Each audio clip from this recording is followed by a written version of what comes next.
Egyptian archaeologists made an extraordinary discovery near Cairo just recently. Drumroll, please. The most ancient and most complete mummy yet discovered in the country. Yes, they were keeping it under wraps. The 4,300-year-old mummy was found in a group of tombs close to the step pyramid of Djoser, dating back to the Egyptian Old Kingdom. It was covered in layers of gold. The team also found several other tombs, including one belonging to an ancient Egyptian official and another belonging to a secret keeper who had the power to perform special ceremonies. Another interesting tomb was that of a writer, which featured the largest statues ever found in the area. This vast burial site is also home to more than a dozen pyramids and resting grounds. Probably one of the most famous mummies in the world is that of Hatshepsut. She ruled Egypt like a boss for around 20 years, building all sorts of impressive buildings and creating new trade routes. But when archaeologist Howard Carter found her tomb in the Valley of the Kings, her sarcophagus was empty. However, Carter did find two coffins in another tomb, one of which belonged to Hatshepsut's wet nurse and the other to an unknown woman. In 2006, a team of specialists decided to investigate whether that mysterious lady was the queen herself. They found a molar tooth in a wooden box with Hatshepsut's name on it, and when they compared it to a gap in the mummy's mouth, it was a perfect match. Ramses II was a pretty impressive ruler, but it was his mummy that eventually made history. Now, we don't hear too much about his daddy. Okay, I'll stop. Ramses is considered to be the most powerful pharaoh in all of Egypt, as he reigned for a whopping 6 decades. He also lived to be over 90 years old. Now that's pretty amazing, considering the time he lived in.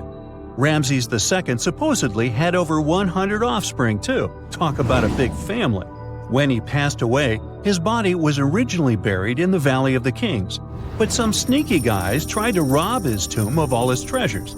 Officials back in the day weren't having any of that though, so they moved his body to a secret location to keep it safe.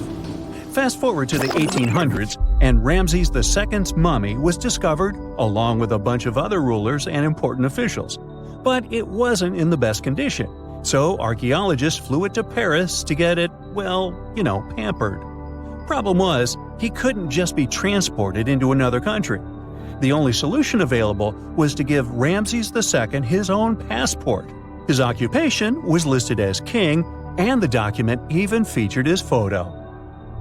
Most mummies aren't necessarily known for having the most hydrated skin. But that of an ancient woman, also known as Lady Di, proves otherwise. No, not that Lady Di.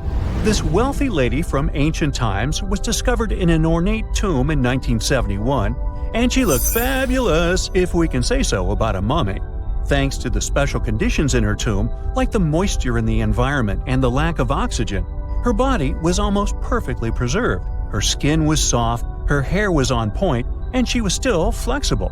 The museum that now proudly displays her mummy also shows a ton of fancy items that were buried with her, like dinnerware and musical instruments.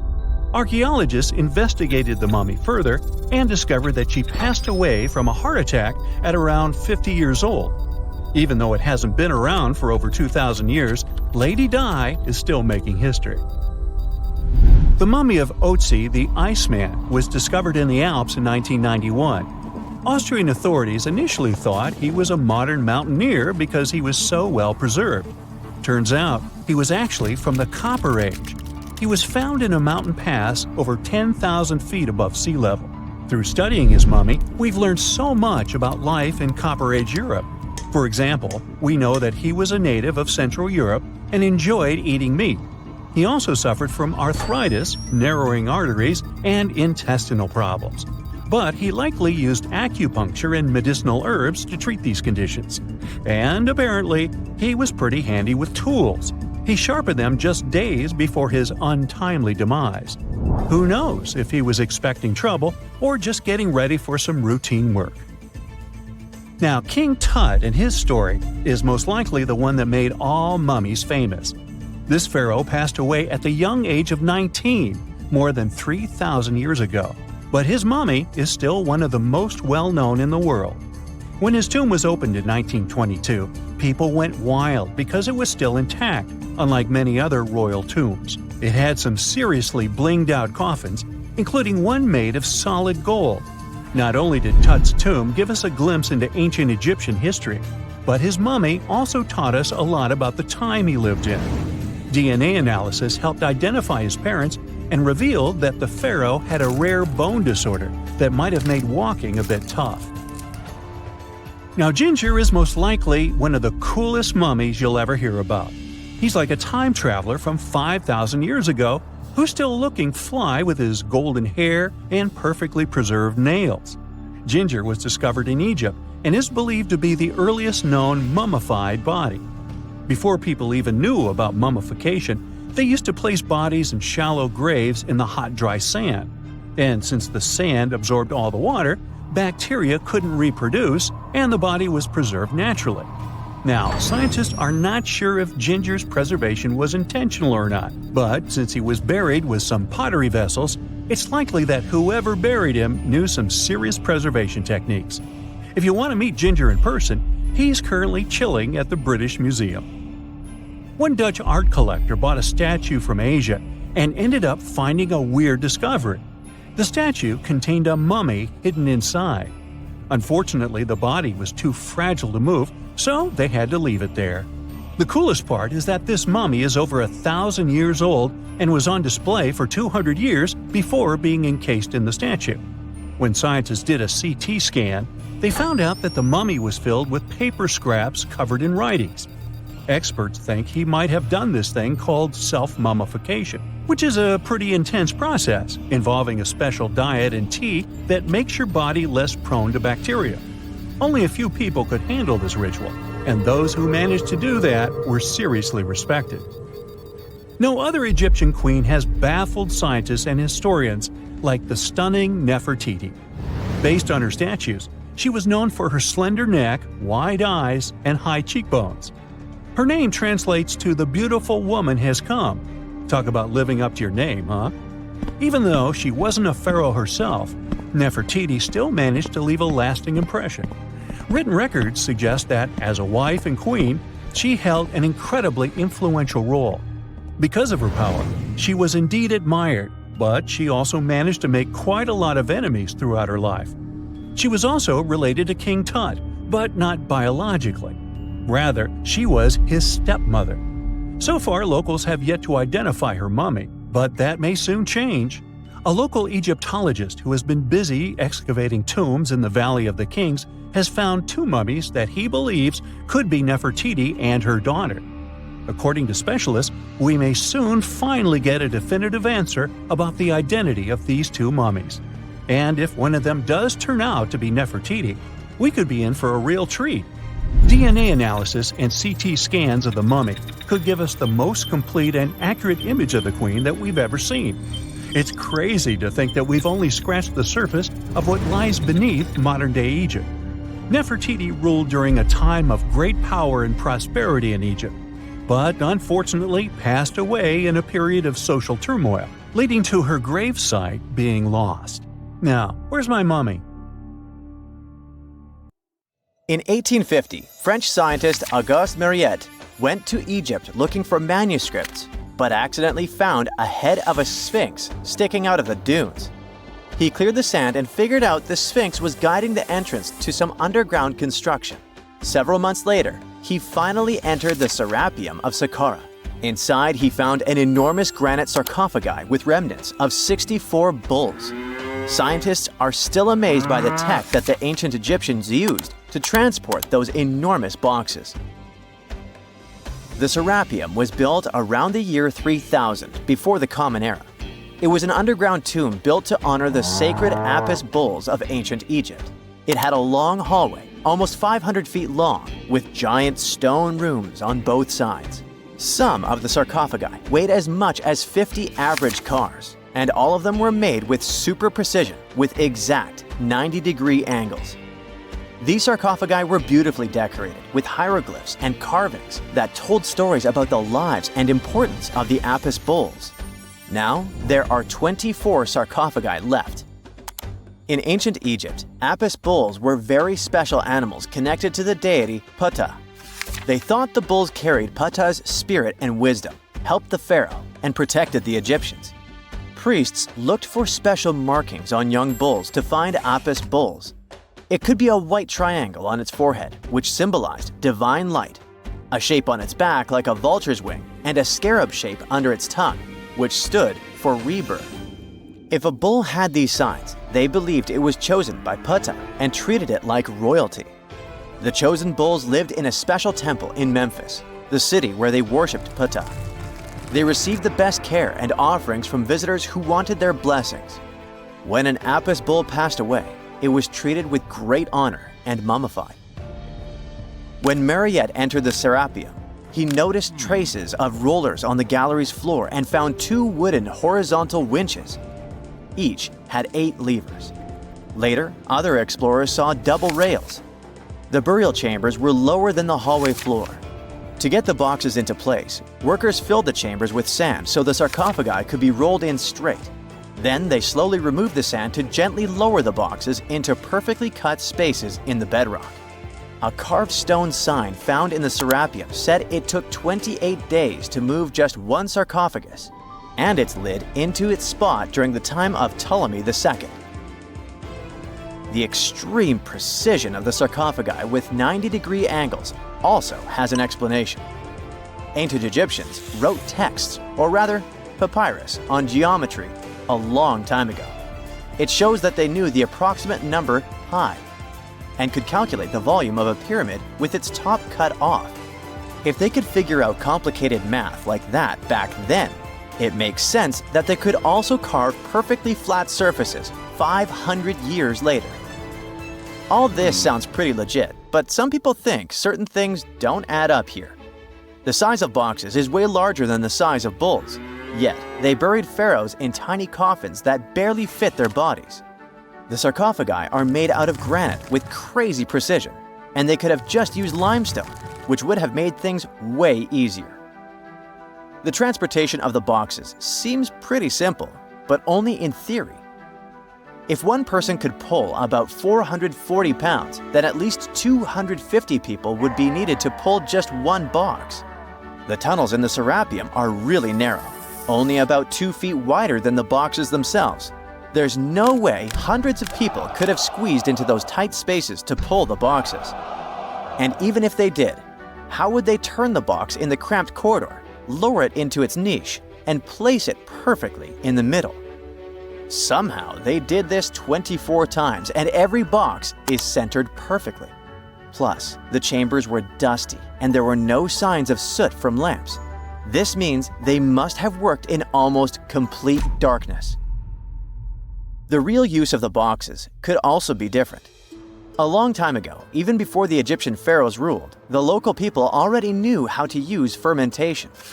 It happens when tiny organisms called yeast eat certain ingredients like starch and turn them into gas and ethanol.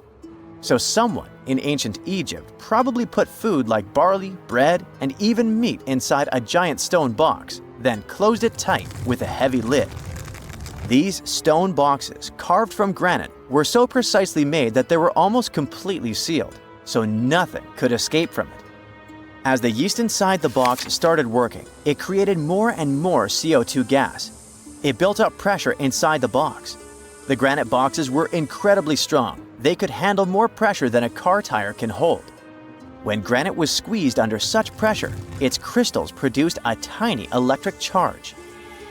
This effect was possible because granite contains quartz, a material that reacts to pressure this way. The process also needed meat or animal parts, possibly to help the yeast grow better. Meat contains something called oleic acid, which yeast needs to keep growing and to survive the bad effects of the ethanol it produces. As the pressure inside the box kept growing, the combination of gases and electricity made these boxes not just ancient fridges, but powerful energy systems. Over time, the pressure inside got so strong that it could push the lid open and the gas would escape with a pop. But when people rediscovered the Serapeum in 1850, they found old drawings that showed piles of stones stacked on top of some of the box lids. So, someone long ago probably tried to make the lids even heavier by adding extra weight to make it harder for the gas pressure to push them open. This extra weight also meant the quartz crystals in the granite could keep creating more electricity under all that pressure.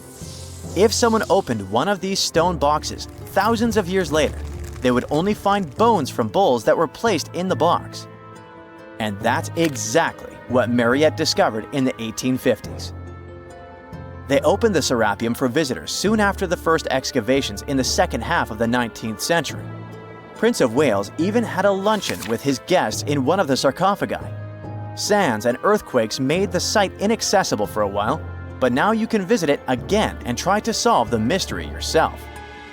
With new tech, we could have answers to many other historical mysteries soon. A team of scientists at Chicago's Field Museum of Natural History recently used a special CT scanner to learn more about ancient Egyptian mummies without unwrapping them.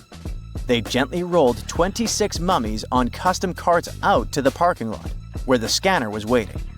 It took thousands of detailed X-ray pictures of each mummy and their coffins. When all the pictures were put together, they created 3D images that showed what was inside, the skeletons, and some artifacts. The scientists hope these images will help them understand ancient Egyptian burial practices from over 3,000 years ago.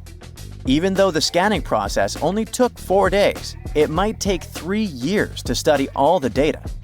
But scientists were able to learn some personal details about the mummies. One of the most popular mummified individuals at the museum, Lady Chineta, was a woman who lived in ancient Egypt about 3,000 years ago. It looks like she passed away in her late 30s or early 40s. To make sure her body looked complete for the afterlife, embalmers put stuffing in her neck to keep it from collapsing. They also placed artificial eyes in her sockets, so she would have eyes in the next world. She was wrapped in fancy linen and placed in a beautifully decorated coffin. The scans revealed that it had been carefully crafted with a slit at the back, which embalmers used to fit the body. There were also some artistic details on the surface, like markings for her knees. It looks like her burial was on the scale of a high-end luxury car. Most people know that pyramids were built as grand tombs for the pharaohs, designed to ensure they had a smooth journey to the afterlife. The Great Pyramid of Giza, for instance, was constructed for the pharaoh Khufu.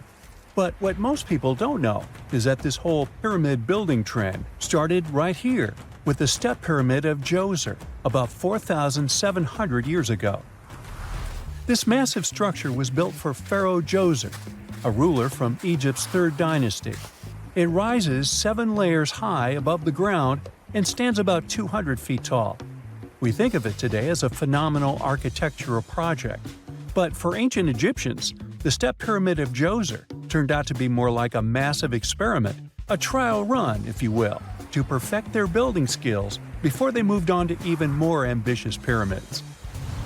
Reaching new heights is super exciting, but the real mystery is what is going on below the ground. In this pyramid's underground labyrinth, there is a network of tunnels stretching about 3.5 miles long, and some researchers believe these tunnels might have been part of a sophisticated water system that could completely change what we think about pyramid construction. Let's talk about this massive complex located in Saqqara. Surrounding the pyramid, there's what's known as a dry moat, a continuous trench that is up to 164 feet wide and almost 2 miles long. It forms a sort of rectangular shape around the pyramid. This trench has an average depth of about 65 feet. Now, if you were to add up all the earth and rock they dug out to create this moat, it would be about 10 times the volume of the step pyramid itself. For the longest time, people just assumed this trench was nothing more than a huge quarry, a place where they dug up stone and clay to build the step pyramid. Makes sense, right? But when you take a closer look, it doesn't add up. The trench is too narrow and deep to be practical for mining, and its layout doesn't match anything we know about ancient Egyptian quarrying methods. Plus, some sections of the trench are actually covered with a rocky ceiling, which would have made it nearly impossible to use as a quarry. Another theory suggests that the dry moat had some kind of spiritual significance. Maybe it was a sacred place, where souls of nobles gathered to serve the late king in the afterlife. There are even niches in the walls that work as a hint at this spiritual function. But most researchers believe that this purpose likely developed much later, long after the complex was built for Djoser. So, what was the moat really designed for? In 2020, a researcher came up with a pretty intriguing idea. It is possible that this trench was actually designed to collect and manage water, especially after heavy rainfalls. Now, that makes sense when you consider the location. The moat sits in an area that could easily have been flooded by runoff water from nearby plains. This could also explain why the trench wasn't used for new graves until much later when the climate became drier and less prone to flooding. The story becomes even more intriguing, as this trench appears to be part of a larger, more complex hydraulic system within the Djoser complex. It is like the trench has several compartments, carefully carved out of the rock and connected by tunnels. These compartments likely served as a part of a water treatment system, where water would flow from one compartment to the next, getting cleaner as it moved along. Now, here is where things start to tie into the pyramid itself. The Djoser complex has a series of underground shafts, and some researchers think that water from the moat's deep trench might have been used to power a hydraulic lift system, and this giant water-powered elevator could have been used to raise the heavy stones needed to build the pyramid. It worked like a volcano, but instead of lava, water did the heavy lifting. Imagine a big deep hole in the ground at the center of the pyramid site. Inside this hole, there was a huge wooden platform, kind of like a giant raft that could move up and down. When the workers wanted to lift a heavy stone, they would fill the hole with water. As the water rose, the wooden platform started to float up, carrying the stone with it, almost like a giant water-powered elevator. When the stone reached the right height, the workers slid it off the platform and onto the pyramid. The idea is that water from the deep trench, after being cleaned and filtered, would flow into these shafts. A massive float, possibly made of wood, would then rise as the water filled the shaft, lifting the stones up to where they were needed for construction. Once the stone was in place, they'd let the water out, lowering the platform back down to the bottom, ready to lift the next stone. This fancy hydraulic lift system could have been a game changer, making the whole building process a lot faster and more efficient without using a lot of workforce. It is like the ancient Egyptians were already embracing the whole idea of work smarter, not harder. But of course, not everyone is on board with this theory. Some experts argue that the area where the step pyramid of Djoser was built couldn't have held enough water from occasional rains to maintain such a fancy hydraulic system. The main theory suggests that, in the past, there might have been some kind of lake nearby that would have filled up after a period of rain, and this lake could have supplied water to the complex's hydraulic system.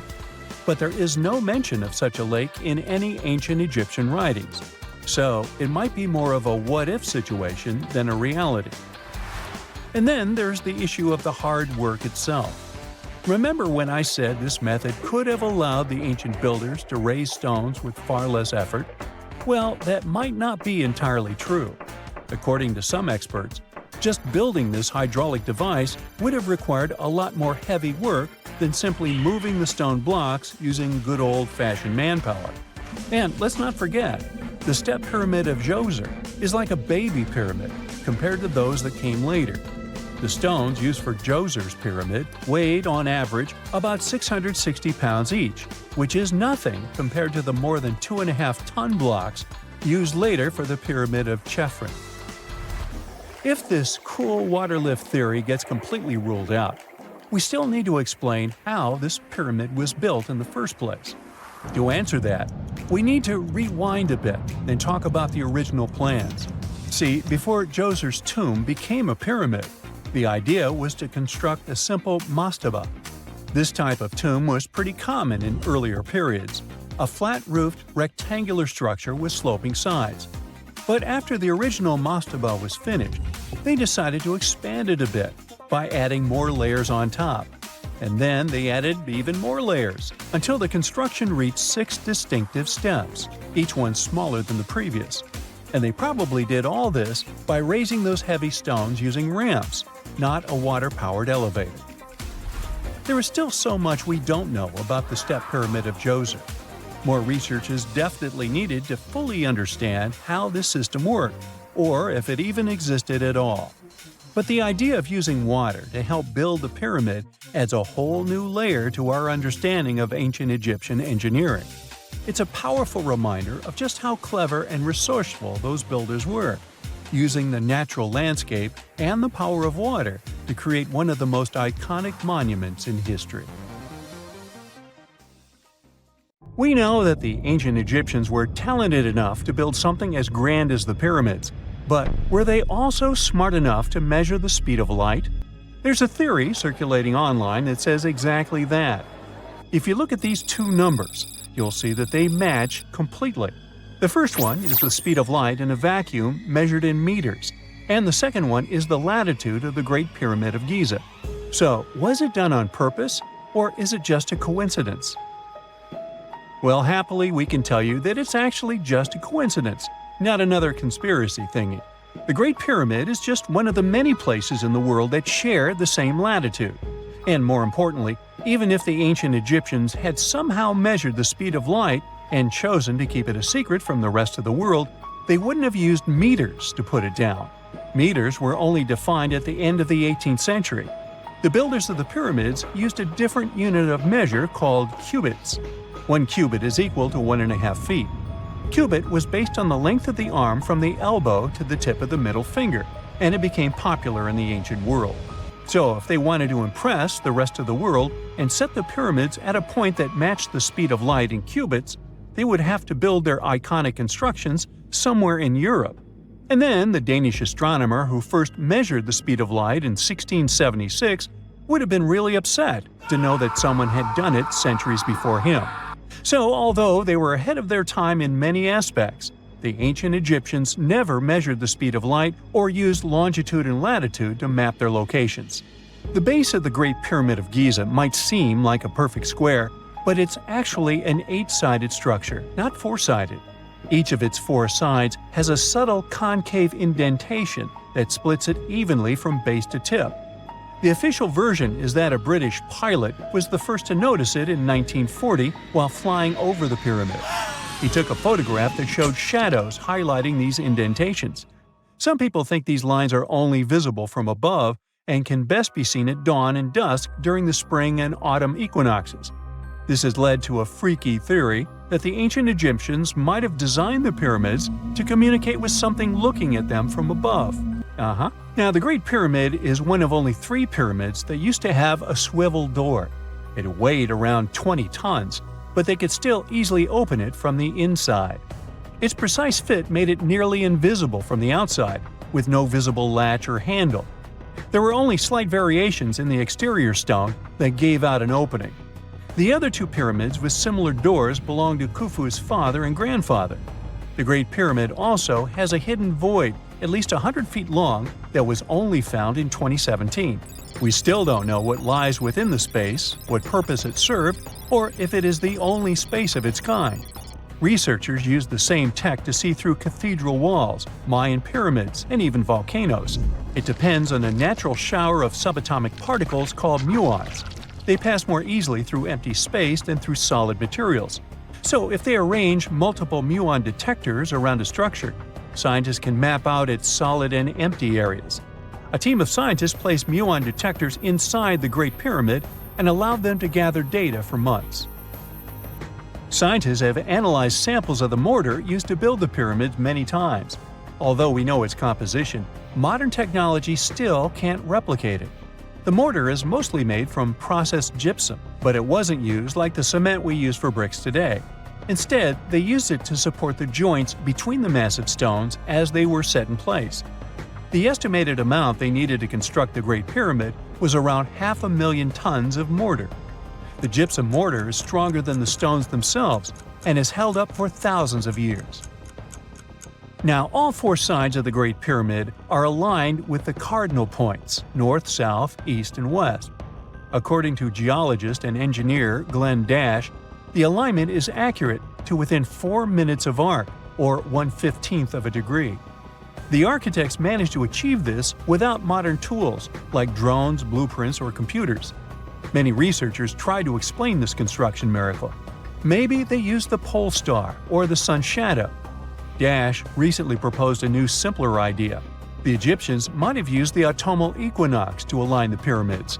It happens twice a year when the Earth's equator passes through the center of the sun's disk, making day and night nearly equal in length. To test his theory, Dash conducted an experiment on the 22nd of September 2016, the first day of the fall equinox. He used a special rod the Egyptians had to cast a shadow and tracked its tip at regular intervals, forming a smooth curve. By connecting 2 points of the curve with a taut string, he created an almost perfect east-west line. Dash noted that on the equinox, the shadow's tip runs in a straight line, nearly perfectly east-west, and with a slight counterclockwise error. There's a similar error in the pyramids. Although his experiment was conducted in Connecticut, Dash believes that the same method would work in Egypt. All the ancient Egyptians needed was a clear, sunny day. They could determine the fall equinox by counting 91 days from the summer solstice.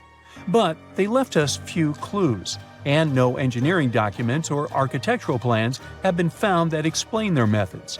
So they might have mapped shadows, but it's not definite. Now, scientists have long wondered how heavy stone blocks were carried to the pyramid sites, and they might finally have an answer. A research team from the University of North Carolina, Wilmington, has discovered that 31 pyramids are likely to have been built along a long-lost ancient branch of the River Nile. It's now hidden under desert and farmland. For many years, archaeologists have thought that ancient Egyptians must have used a nearby waterway to transport materials, equipment, people, and whatever else they needed to build the pyramids on the river. But up until now, they weren't certain of the location, shape, size, or proximity of this waterway to the site of the pyramids. The group of researchers used radar satellite imagery, historical maps, geophysical surveys, and sediment coring to map the river branch. They believe it was buried by a major drought and sandstorms thousands of years ago. The team managed to go below the sand surface and get images of some hidden features thanks to radar technology. They found hidden rivers and ancient structures running at the foothills of where most of the ancient Egyptian pyramids lie. The discovery of this extinct river branch helps explain the high pyramid density between Giza and Lisht, in what is now an inhospitable area of the Sahara Desert. Now, Egypt isn't the only country with the most pyramids in the world. The champion's title here goes to its southern neighbor, Sudan. It has between 200 and 255 pyramids, compared to Egypt's measly 138.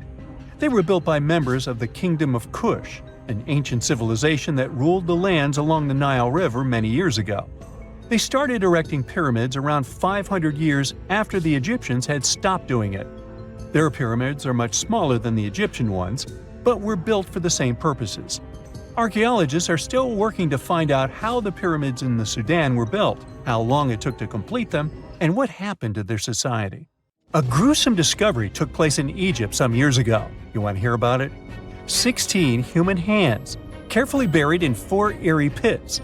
They didn't look too much like human hands at first, since they were abnormally large, but they were. Weirdly, there were only right hands. No left hands were in sight. It turned out that it points to the practice of an ancient dark ritual. Old Egyptian art and tales talked of a ceremony where warriors would present the right hand of their adversaries as proof of victory and ask for gold in return. Egyptians believed in the afterlife, so cutting off someone's hand meant you cut off their power eternally. Guaranteeing this type of defeat was interesting to the winning party. Here, the fight was between Egyptians versus Hyksos, who lived in what was once known as Canaan. Egypt has always been the center of some history-changing findings, and some time ago, this papyrus was found. If we stretched it open, it would be just a tad bigger than the height of a skyscraper. The world's tiniest skyscraper, which is located in Wichita Falls, Texas. When humans didn't write on their notes app, they wrote on this thing, made from the medulla of a papyrus plant. Around 2,000 years ago, ancient Egyptians wrote something reminiscent of a book, where they describe most of their funerary traditions and their visions of the afterlife. It's considered one of the most important texts from ancient Egypt and is still sold in bookstores to this day. This ancient manuscript was unearthed from a chamber located just south of the Pyramid of Djoser, located in Saqqara. Oh yes, Djoser is the oldest pyramid in Egypt and not the Giza pyramids like most people think. So recently, the site of Saqqara buzzed with excited archaeologists who probably found one of Egypt's oldest complete mummies. They believe that this beautiful and well-preserved mummy was that of a wealthy man. He was discovered in a deep shaft, covered in layers of gold leaves. There are many symbols that show he was an important and wealthy man, like the band he wore on his head, the bracelet on his chest, and the fact that he was embalmed with a tunic, which was reserved for Egypt's finest. The most exciting part of the entire discovery was finding the resting place sealed with mortar, just as the ancient Egyptians had left it 4,300 years ago. Now this may sound weird, but back in 2008, archaeologists discovered a missing pyramid. Now it went missing because it deteriorated over the span of 4,000 years. Today, you can only see its base. It was a pretty important site back in ancient times. It is said that around the area of the pyramid, the ancients hosted a special type of ceremony where high priests would carry mummified remains of sacred bulls. Now here's a fun fact. Ancient Egyptians believed that Apis bulls were earthly incarnations of the city deity of Memphis and was connected to rites of fertility. It wasn't just any Apis bull, though.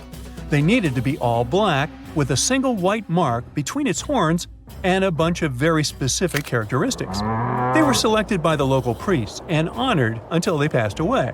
After that, they were mummified and buried in underground galleries. Meanwhile, this missing pyramid sort of disappeared around the 1800s. It was a German archaeologist who first found it in the village of Saqqara. He called it the Headless Pyramid when he first found it. But then, years after the official discovery, the desert sand came along and covered the whole thing. There were some excavations between the 19th and 20th centuries, but they weren't too systematic. That's why scientists were so thrilled when they dug an entire pyramid's base after removing the 25-foot mound of sand that was covering it. Oh, and it turns out American archaeologists are excavating a cemetery in Egypt that could contain over 1 million mummified bodies.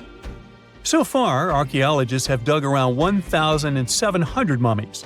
One of the main differences from other classic Egyptian mummies is that these people weren't kings and pharaohs. They were commoners that most likely lived about 1,500 years ago, when Egypt was controlled by the Roman and Byzantine empires.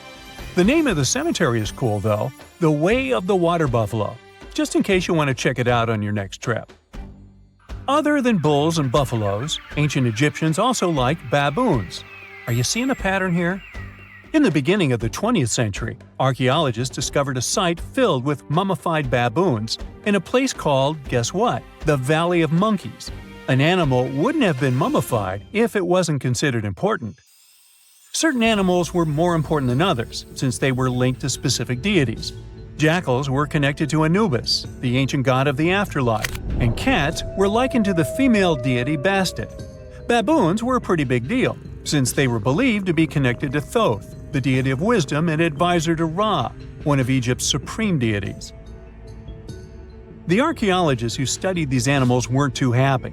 They think these baboons were kept inside and were deprived of sunlight for most of their lives. They had extreme vitamin D deficiencies and they were poorly fed. Maybe Thoth got angry with these baboon keepers.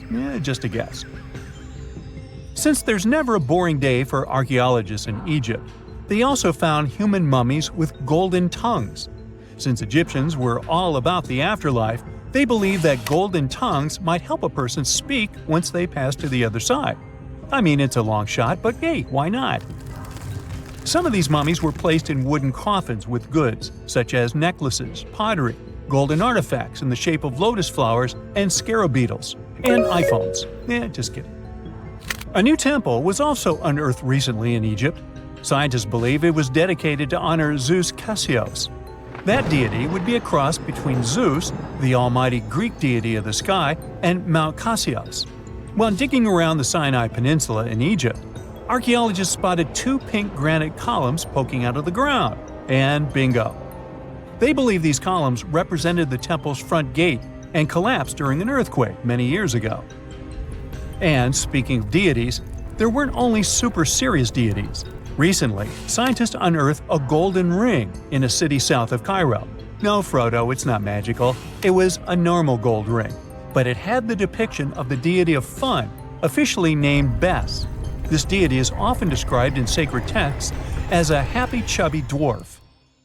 Today, many tattoos we get are sorta deprived of any sense and are made of aesthetic purposes only.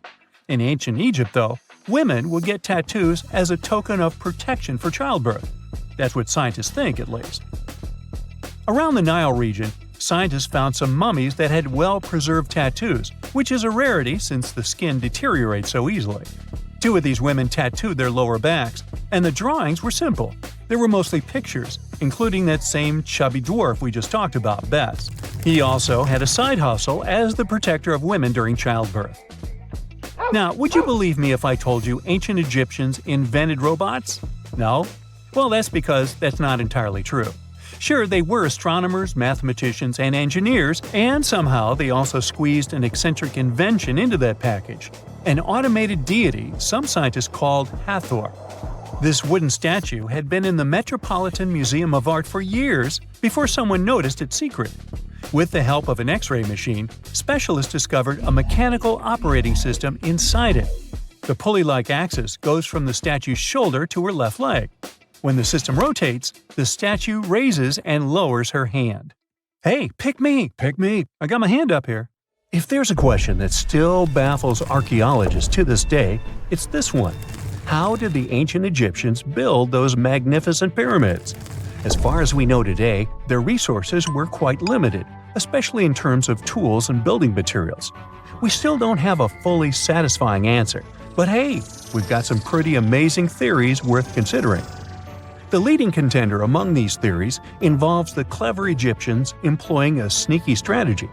Now picture this. They constructed a slanted and curving mound made of bricks, earth, and sand encircling the pyramid to be. As the pyramid grew taller and taller, they simply increased the height and length of this wacky structure. It's like they were playing an ancient game of Jenga. Now, how did they get those massive stone blocks up there? Well, according to the legendary ancient Greek historian Herodotus, they used sleds, rollers, and levers. It sounds like they turned construction into a supersized game of tug-of-war. And guess what? Herodotus also claimed that the Great Pyramid, the one from Giza, the granddaddy of them all, took a whopping 20 years to build. There's more. Herodotus also dropped a mind-boggling number on us. 100,000 men were supposedly involved in this pyramid extravaganza. Did they hire the entire Egyptian population? Well, it might not be as far-fetched as it sounds. These men were probably mostly farmers, so they probably focused on the pyramids when there wasn't much work to be done in the fields. Like during the flood season of the Nile River. Obviously, specialists in the archaeological community had something to add to this theory. By the late 20th century, they discovered some evidence that suggests the workforce might have been smaller and more permanent than previously thought. Instead of a massive army of 100,000 pyramid builders, they proposed that a modest crew of around 20,000 workers, accompanied by support personnel like bakers, physicians, and even spiritual leaders, could have gotten the job done. There was also this theory that claimed that the pyramids were actually built from the top downward. It suggested that these colossal structures were nothing more than isolated hills used as quarries. The stones were supposedly drawn from these hills, and over time, competing engineers took charge and transformed them into the iconic pyramids we know today. Now, before you dismiss this theory as a wild fantasy, some folks thought it wasn't completely crazy. After all, there are instances where isolated hills exist, so maybe this theory had a tiny glimmer of truth. Whether it involved ramp building or ingenious work schedules, one thing is clear. Those pyramids have definitely left their mark on history and on our imaginations. Now, speaking of ancient Egyptian mysteries, there's this gigantic unfinished obelisk sitting in ancient Egypt, and scientists are trying to figure out how it was shaped. Now, some people suggest that our industrious ancestors used handheld pounders to get the job done. One expert has a different take on the matter, though. He argues that if we take a closer look at the pattern left behind by the shaping tool, we'll notice something peculiar. The walls of the trenches surrounding the obelisk display a neat and even pattern, which is pretty unlikely if they were pounded away by mere mortal hands. According to this expert, those horizontal striations are usually the result of a tool that takes breaks while removing material, leaving its mark on the surface. But wait, there's more. Imagine the tool being rocked back and forth against the trench walls, clearing away the waste to keep the trench from narrowing. Well, in that case, the tool might have left some funky horizontal striations where it was pressed against the sidewall. This sounds like some fancy technology at play, don't you think? And guess what? The dynastic Egyptians probably didn't have access to that kind of know-how. Another famous Egyptologist from way back also uncovered a bunch of core drills during his adventures.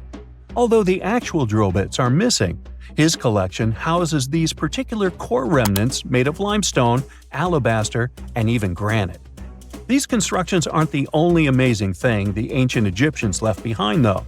As it turns out, the Egyptians were the genius minds behind the creation of the handheld mirror.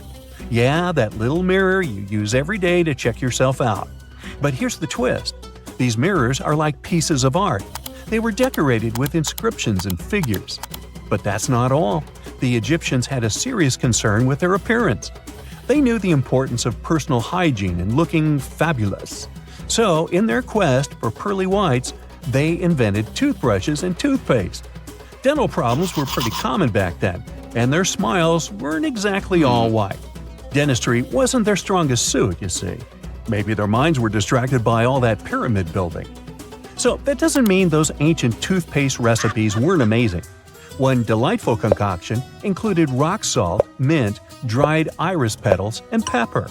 Some brave dentists in the 21st century tried it out, and it worked pretty well. Ground-up ash was also used in another recipe to create a tooth cleansing paste. Mint was missing, so that didn't do much for their breath. That's when the genius Egyptians came up with the world's first breath mints. They made tablets from heated spices like cinnamon, and they mixed it with honey. Now, let's shift gears to home decor, Egyptian style. They surely took ornamentation to the next level. While the concept of decorating furniture started in Mesopotamia, the Egyptians cranked it up a notch. They went all out with different colors of ink and even developed various weights of paper. Oh, and let's not forget about those cute little area rugs we all have in our homes today. Guess who came up with the idea?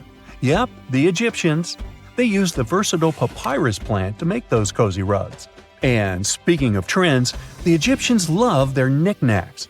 They had an assortment of small figurines in the shapes of cats, dogs, and people. These statues were made from various materials, like simple sun-dried mud to the ultimate bling of gold. It all depended on how loaded you were.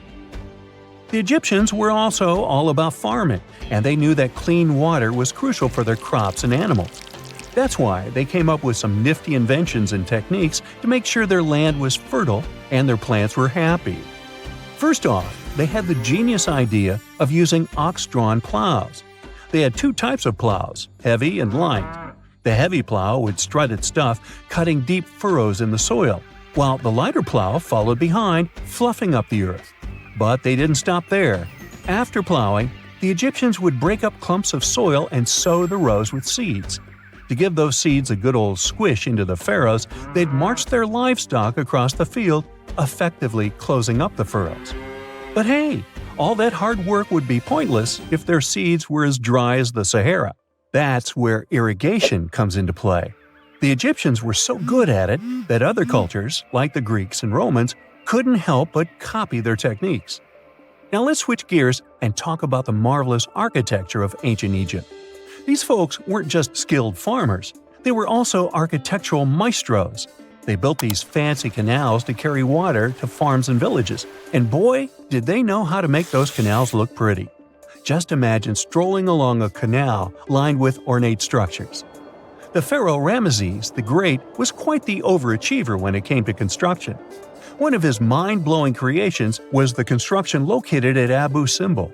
This building was designed so that twice a year, the sun would shine directly into it and illuminate the statues of Ramesses. And let's not forget about the corbelled arch. Without this architectural gem, we'd be missing out on some mind-boggling structures like the Great Pyramid. The Egyptians knew how to make things stand tall and proud, thanks to their engineering and construction wizardry. They built grand halls and inner sanctums that make your jaw drop, and some of these temples doubled as astronomical observatories. Secant cosine tangent sine 3.14159. Yeah, that was the cheer we heard coming from the trigonometry club back in the day. For the rest of us in math class, terms such as sine, tangent, and pi were just bewildering. Who invented these and why?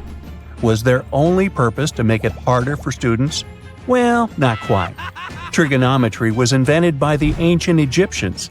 They needed this knowledge to construct pyramids, and they did a pretty good job too. The Great Pyramid in Giza still stands today, some 4,500 years after it was built. No recalls either. So let's get out of that classroom and on a journey through time to reveal the secrets behind the ancient Egyptians' precision. Here you are, standing on the Great Pyramid's construction site, some 9 miles from Cairo. Well, the city still isn't there, as you're surrounded only by the desert and teams of construction workers.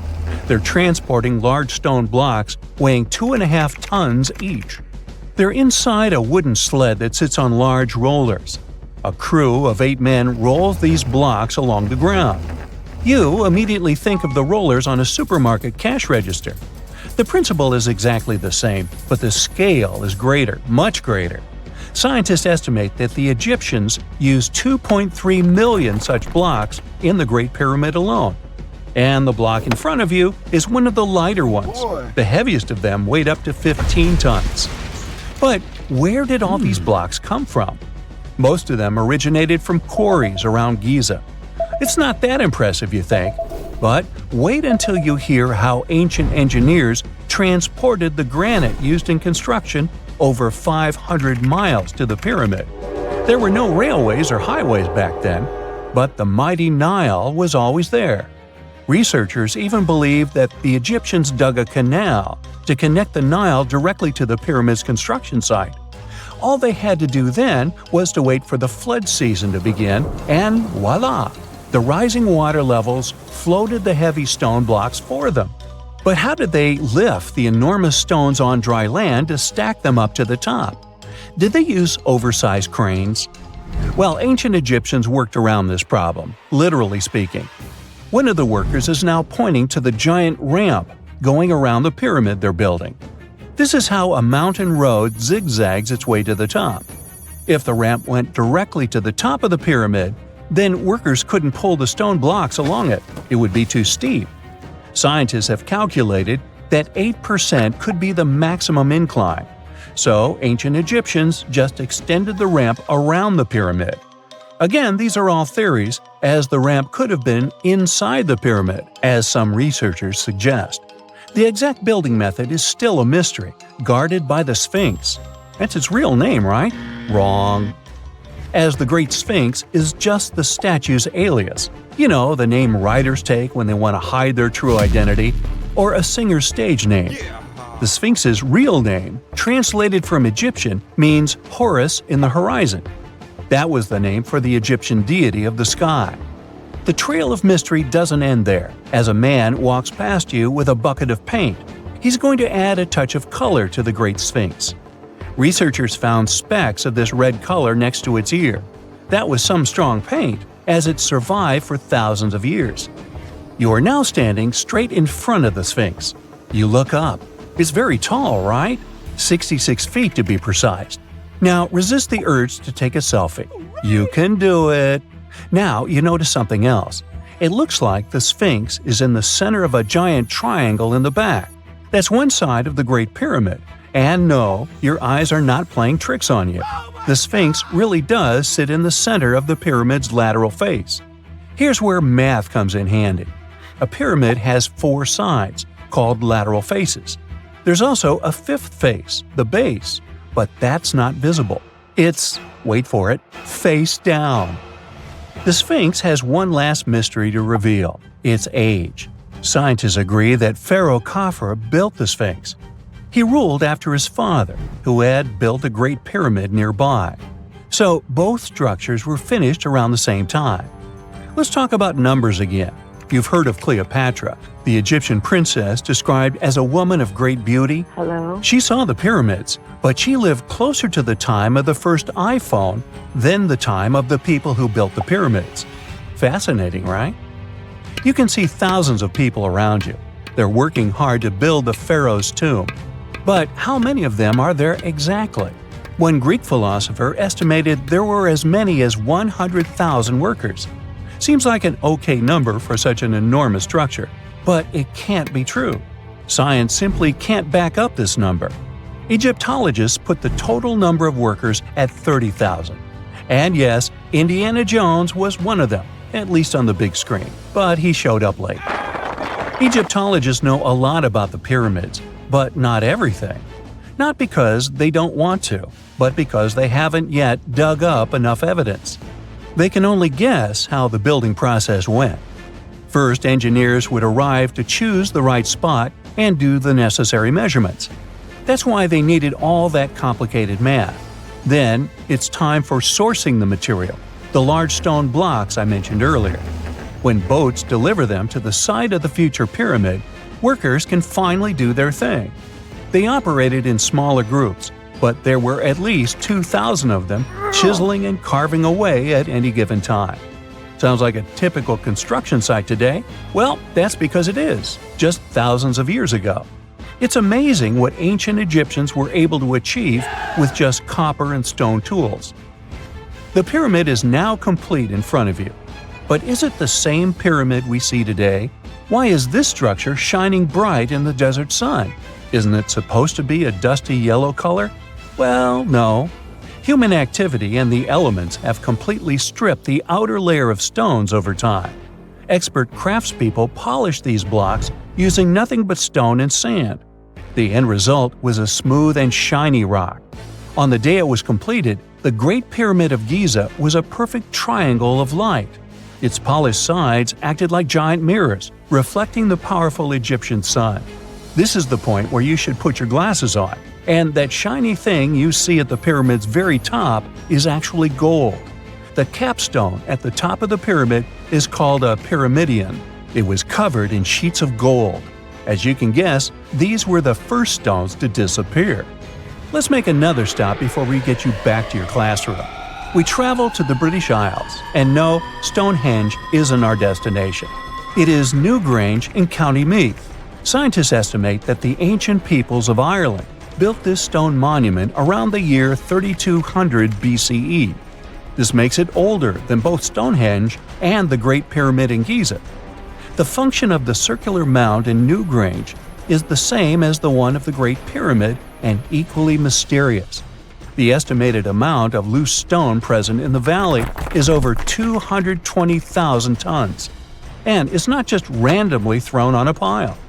The order in which the stones are set makes the structure water-resistant. That would explain how Newgrange had survived for so long. Kinda makes you want to splash out the cash for that waterproof phone case, huh? Well, you're back in your school desk, but today's math lecture is the last thing on your mind. You're thinking about how great the Egyptian pyramids are, and if we have something similar today. It turns out modern engineers are just as impressed with the Great Pyramid as you are. There's a glass pyramid sitting in the main courtyard of the famous Louvre Museum in Paris. The panorama of San Francisco wouldn't be complete without the 48-story Transamerica Pyramid. But Las Vegas went the furthest. There we find the Luxor Hotel. It's so big that it's the third largest pyramid on the planet. And guess what's in front of it? Yup, a replica of the Sphinx. It's 110 feet tall, 2 stories higher than the one in Giza. Yeah, everything's bigger in Vegas. There are mysterious plasma bubbles floating around the pyramids of Giza. As bizarre as that might sound, let's get one thing clear right off the bat. There's nothing extraterrestrial going on here. Plasma bubbles are those weather anomalies that form in a layer of Earth's atmosphere called the ionosphere. This is an invisible layer surrounding our planet that stretches roughly from 50 to 400 miles above Earth's surface, right at the edge of space. In this layer, the sun, being the giant hot power that it is, basically cooks gases, splitting them into electrically charged particles called plasma. Here's where it gets interesting. At night, especially near the equator, these charged particles get disturbed, and when a bunch of them suddenly vanish at the same time, it forms what we call a plasma bubble. Imagine it like a big empty pocket where the plasma is missing or its quantity is lowered. But it's only considered a plasma bubble if this phenomenon occurs on a large scale, typically around 62 miles in size. If you're already packing your suitcase for Egypt and have put binoculars to look at the tips of the pyramids, I'm sorry to say that we can't see these plasma bubbles with the unaided eye. It's all happening way above our heads, completely invisible to us. Scientists need to use special equipment, like the Latitude Long-Range Ionosphere Radar, or LARID, to detect these bubbles. This advanced technology helps researchers track and observe the movement and formation of plasma bubbles in real time. This formation, by the way, can be triggered by solar storms. That brings us to November 2023, when an impressive solar storm occurred. On a scale from 1 to 5, this one was classified as a G3, which is considered a strong event. Solar storms occur when sunspots are basically cooler, darker areas on the sun's surface, release bursts of energy into space. These flares triggered several geomagnetic storms on Earth. While this might sound like doomsday stuff, it didn't disrupt our daily lives too much.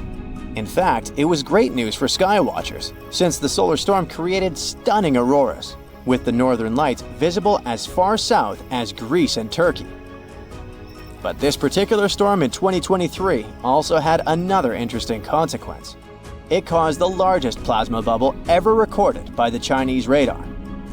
This phenomenon was so massive that it covered regions as far apart as the Egyptian pyramids and the Midway Islands in the Pacific Ocean. Now that's a huge distance, and it is a big deal for science. And that's because plasma bubbles are a growing threat to modern technology. Experts say they can disrupt satellite communications and GPS systems. So if you're using Google Maps or Waze and suddenly it can't figure out where you are, a plasma bubble might be to blame. Great. We now know what's going on with those bubbles, detected above the pyramids of Giza. But things get even weirder inside this ancient construction.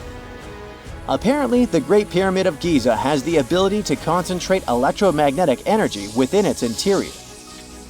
A couple of years ago, a group of researchers decided to see what would happen if they took this ancient architecture and hit it with radio waves. I mean, waves that are similar to the kind your phone uses, but on a much larger scale, up to 1,900 feet long. But since they couldn't just start blasting radio waves at the actual pyramid, they did the next best thing: computer modeling. Using these simulations, the researchers discovered something incredible. The Great Pyramid can actually concentrate electromagnetic energy within its internal chambers, as well as underneath its base, where an unfinished chamber is located. By concentrate, I mean something like trap it.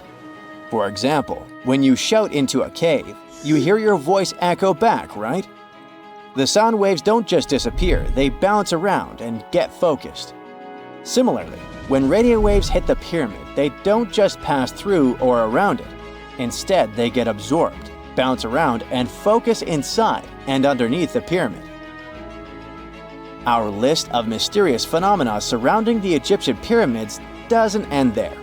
Inside the pyramid, there's a long, narrow passage that leads to what's known as the King's Chamber. This room sits at the center of the pyramid, and it's believed to have been the final resting place of Pharaoh Khufu, the ancient Egyptian leader who commissioned the entire thing over 4,000 years ago. When visitors step into the King's Chamber, two things normally strike them: the room's incredible acoustics and its heavy, imposing structure, which is entirely lined with red granite. Recently, scientists have started to connect these two facts.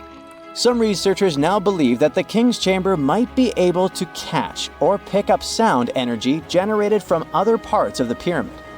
In other words, this room might have been designed to amplify sound in a way that no other chamber in the pyramid can. To test this theory, researchers conducted an experiment where they sang in the Queen's chamber, which is located directly below the King's chamber. Here's where it gets wild. The music couldn't be heard in the lower underground rooms of the pyramid, but it sounded loud and clear in the King's chamber. One possible explanation for this is the type of stone used in the King's chamber: pink granite. Granite is known for its piezoelectric properties, meaning it can absorb energy from its surroundings, like sound vibrations, and convert it into electrical energy. This suggests that the chamber's unique acoustics might be due to more than just the shape of the room. It could be that the granite itself plays a role in amplifying and concentrating sound waves. According to scientists, these discoveries open up a whole new field of research into the pyramid's potential. Could the ancient pyramids have somehow harnessed the energy created by sound waves, or even Earth's natural vibrations? It might sound far-fetched, but considering the granite's piezoelectric properties are well documented in modern science, it's not entirely impossible. Who knows? Maybe we've only just scratched the surface of what the pyramids were truly capable of. Speaking of just scratching the surface, there's even more to think about, like how the pyramids ended up in such a perfect location. It seems the builders lined up the Great Pyramid with the cardinal points, meaning its sides are almost perfectly aligned with the four main directions: north, south, east, and west. There are many theories about how they did it, but one study suggests that Egyptians might have used the fall equinox to achieve this perfect alignment. During the equinox, the sun rises and sets directly in the east and west. It probably made it easier for builders to use the sun's position as a guide. By watching the sun during this time, they could make sure the pyramids were positioned just right. If we think about all these strange things about the pyramids, I mean their perfect alignment, the ability to concentrate radio waves, and the materials used in the chambers that might generate electrical energy, could the real purpose of the pyramids actually be much more complex than just being tombs? Well, Nikola Tesla thought so. It is said that the famous inventor and engineer was kind of obsessed with the Egyptian pyramids, and he wondered if they might actually be giant energy transmitters. He believed the shape and position of the pyramids could help them function as huge generators, capable of producing free, limitless energy. Some researchers agree with Tesla and believe that these massive monuments might have been designed as giant power plants. According to their theory, builders could have figured out how to move ions, those electrically charged particles in the atmosphere, by placing materials like copper, gold, and silver around the pyramids. So, it's definitely possible that the ancient Egyptians created a sustainable, renewable power source. Although this is a very interesting thought, we haven't been able to confirm this theory, and the true purpose of the pyramids remain one of humanity's biggest mysteries. When you hear the word mummy, you might get a chill down your spine. That's because most of us associate this word with those creepy characters we've seen in some scary movies. But in reality, mummies have helped us understand a lot about ancient civilizations, their rulers, and about how people used to deal with losing their loved ones. The people most famous worldwide for their mummies are the ancient Egyptians. They believed that some sort of existence after passing away was possible, if certain conditions were met. That's why they insisted on preserving the human body through the process of mummification and placing the mummy in a furnished tomb, kind of like giving it a fully functioning apartment of its own. Why did they believe in this? Well, because they were deeply connected to their natural environment for the most part. They saw the natural cycles around them, like how the sun rose every day, followed by the moon, or how new life was always sprouting from plants, even after they had wilted away. They also believed that the powerful spirit Osiris, who represented the cycle of passing away and resurrection, played a role in this process. To prepare for the afterlife, the ancient Egyptians followed certain rituals, like mummification, which involved using materials like honey, resins, and incense to preserve the body. There's no other mummy more popular than that of King Tut. He was a young pharaoh who ruled over 3,000 years ago in Egypt. The problem with discovering ancient royal tombs is that most of such burial sites were previously robbed. People knew ancient rulers had been left with many valuable belongings, so those locations became vulnerable to thieves. When King Tut's tomb was opened in 1922, people were excited because it had not been robbed, like many other previously discovered royal tombs. That's how well hidden it was. Inside, his mummy was encapsulated in a total of 3 coffins, including one made of gold. The objects found in his tomb showed us what ancient Egypt was like, and studying his mummy also helped us learn about the culture and practices popular at the time when he passed away. We also learned about his family by looking at his DNA. Scientists were able to discover that he had had a disease called malaria and a problem with his foot that might have made it hard for him to walk. Ramses II was another pharaoh in Egypt who ruled for 68 years, which was quite a lot back in the day. He was known for his expansion campaigns and building projects. Many objects from his time as a ruler still exist today, including a large statue of him. Ramses II was about 6 feet tall and lived to be about 90 years old. After looking at his mummy, scientists concluded that he may have had a medical condition that affected his spine. Now, remember those thieves I mentioned before? They are probably the reason why Ramses II ended up in a plain coffin in a secret collection of royal mummies at Deir al-Bahari, which was rediscovered in 1881. Thankfully, archaeologists were able to identify him because his journeys had been recorded on his wrappings. The process was really tedious too. In fact, in ancient Egypt, the mummification process could take a staggering 70 days to complete. A special person would say a very specific speech while delicately handling the body and drying it out using a type of salt called natron. They also used linen and resin to make the body look more lifelike and to wrap it in cloth. The tomb was equally as important for ancient Egyptians. The walls of King Tut's tomb, for example, were adorned with intricate artwork that depicted his journey to the afterlife, from his burial procession to his passage through the underworld. The ancient Egyptians believed that everyone made this journey after passing away, and they filled their tombs with items and paintings to help the person in their spiritual travels. Additionally, the walls of the tomb were decorated with spells from a special book, which contained a collection of poems that the Egyptians believed would help people reach the afterlife. And speaking of how important this journey was, people also placed food in these ancient tombs.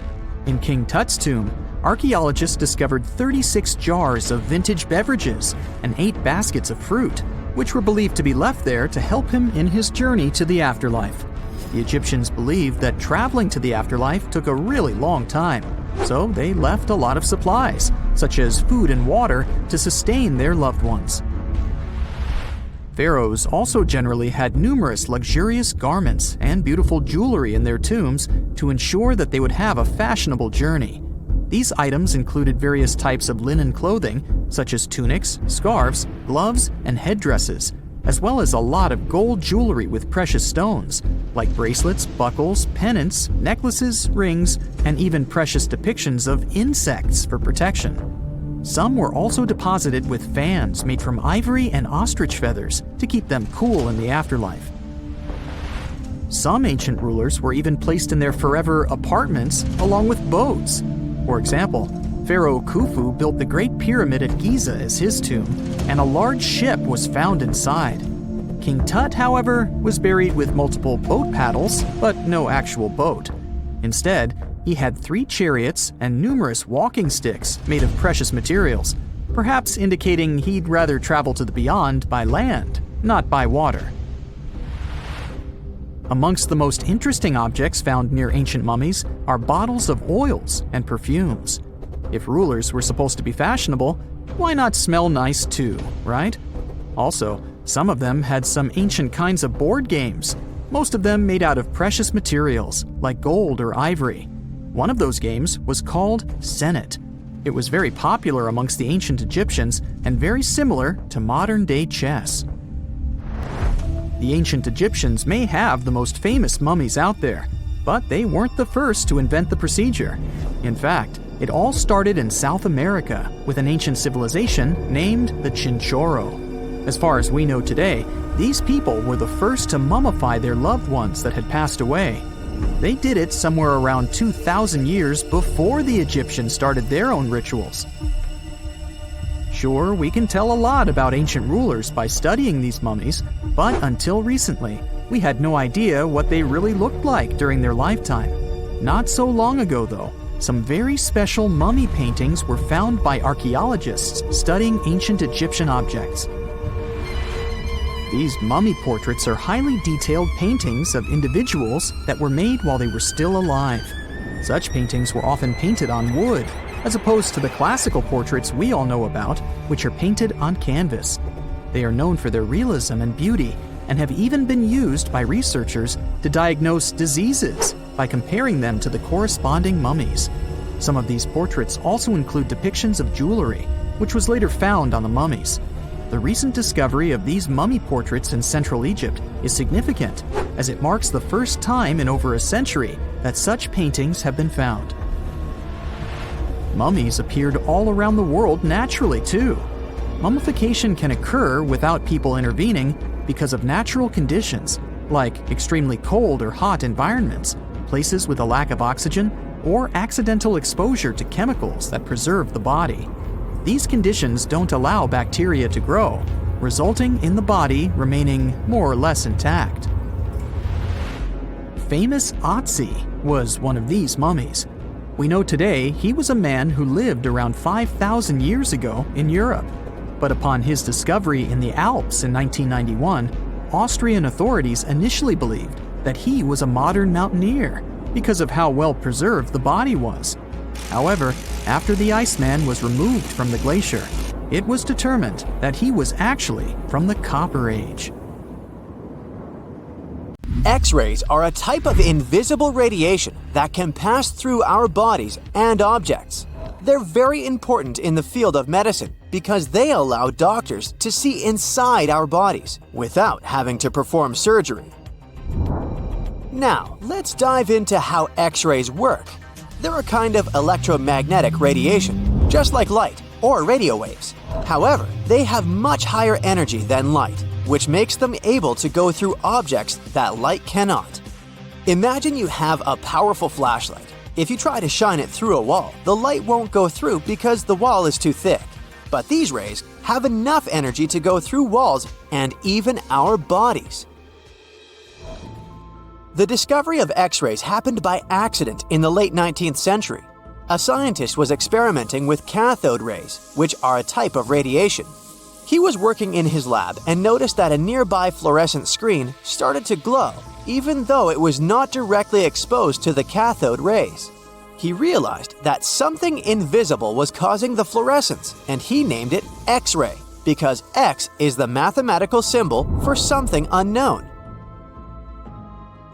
He continued experimenting with such rays and discovered that they could pass through many objects, like flesh and bones, but not through denser materials like metal. He also found that X-rays could create images on photographic plates, just like a camera takes pictures. The way this works is quite fascinating. Imagine you're standing in front of a bright light and you hold your hand in front of your face. Your hand blocks the light and you can't see through it. But if you place a sheet of tissue paper in front of your hand, some light will pass through, and you'll be able to see the outline of your hand. X-rays work in a similar way. When a doctor wants to take an X-ray of a part of your body, they will ask you to stand or lie down next to a machine. This device has a special plate that can capture the image. Let's say the doctor wants to further examine your arm. They will place the X-ray plate on one side of your arm and the machine on the other side. Then, the machine will produce a controlled burst of X-rays that pass through your arm. Remember how we talked about the tissue paper allowing some light to pass through? Well, in this case, some of those X-rays will go through your arm, while others will be absorbed or blocked by the denser parts of your body, like bones. The plate captures the X-rays that pass through your arm, and it creates an image. This image shows the bones and other structures inside your body, allowing the doctor to see if there are any problems or injuries. Now, you might be wondering why X-rays can pass through some things but not others. It has to do with the density and composition of the objects. Denser materials like bones absorb more X-rays, so they appear white in the image. So when you look at the result, you'll see your bones as white shapes. Other tissues like muscles and organs are less dense and allow some of those rays to pass through, so they appear as gray shadows. What if I told you there's a whole new way you can peek inside objects, but without using X-rays? I'm not talking about magic powers. Take a comfortable seat while I explain what mugography is. This fascinating scientific technique allows us to see inside objects and even beneath the Earth's surface using a special type of particle called a muon. These elementary particles are very similar to electrons, but they're much heavier. They are created high up in the Earth's atmosphere when cosmic rays, which are particles coming from space, collide with the air molecules. Now, muons are special because they can pierce through different materials. They can pass through rock, soil, and even buildings. Scientists realized this potential back in the 1950s when they were studying cosmic rays and noticed that some of the particles could pass through thick materials. The first muography experiments took place in the 60s. Specialists discovered that muons can be detected using special devices called muon detectors. These detectors are usually placed underground or in specially designed laboratories to shield them from other particles and background radiation. Now let's dive into how muography actually works. Imagine you have a large object, like a pyramid, a mountain, or even an ancient statue, and you want to see what's inside without damaging it. First, detectors are positioned around the object or in the area you want to examine. These detectors are sensitive to muons and can track their paths. When such a particle passes through a detector, it leaves a trace, like footprints in the sand. By collecting data from multiple detectors, scientists can reconstruct the paths. Here's where things get really cool. The Earth's atmosphere acts like a natural filter for muons. It turns out that the more massive an object is, the more particles it will block. So, if you have a large, dense object like a mountain, fewer muons will pass through it compared to a smaller, less dense object, like an empty box. This difference in the number of particles that reach the detectors can give us clues about what's inside the objects. Scientists use computer algorithms and mathematical techniques to analyze the data and create images. These images represent the density distribution of the object being studied. It's like creating a map that shows where the densest areas are and where there's gaps inside the object. The concept of muography is similar to using shadows to understand the shape and size of an object. Imagine you're standing in front of a bright light and you place your hand between the light source and a wall. You'll see a shadow of your hand on the wall.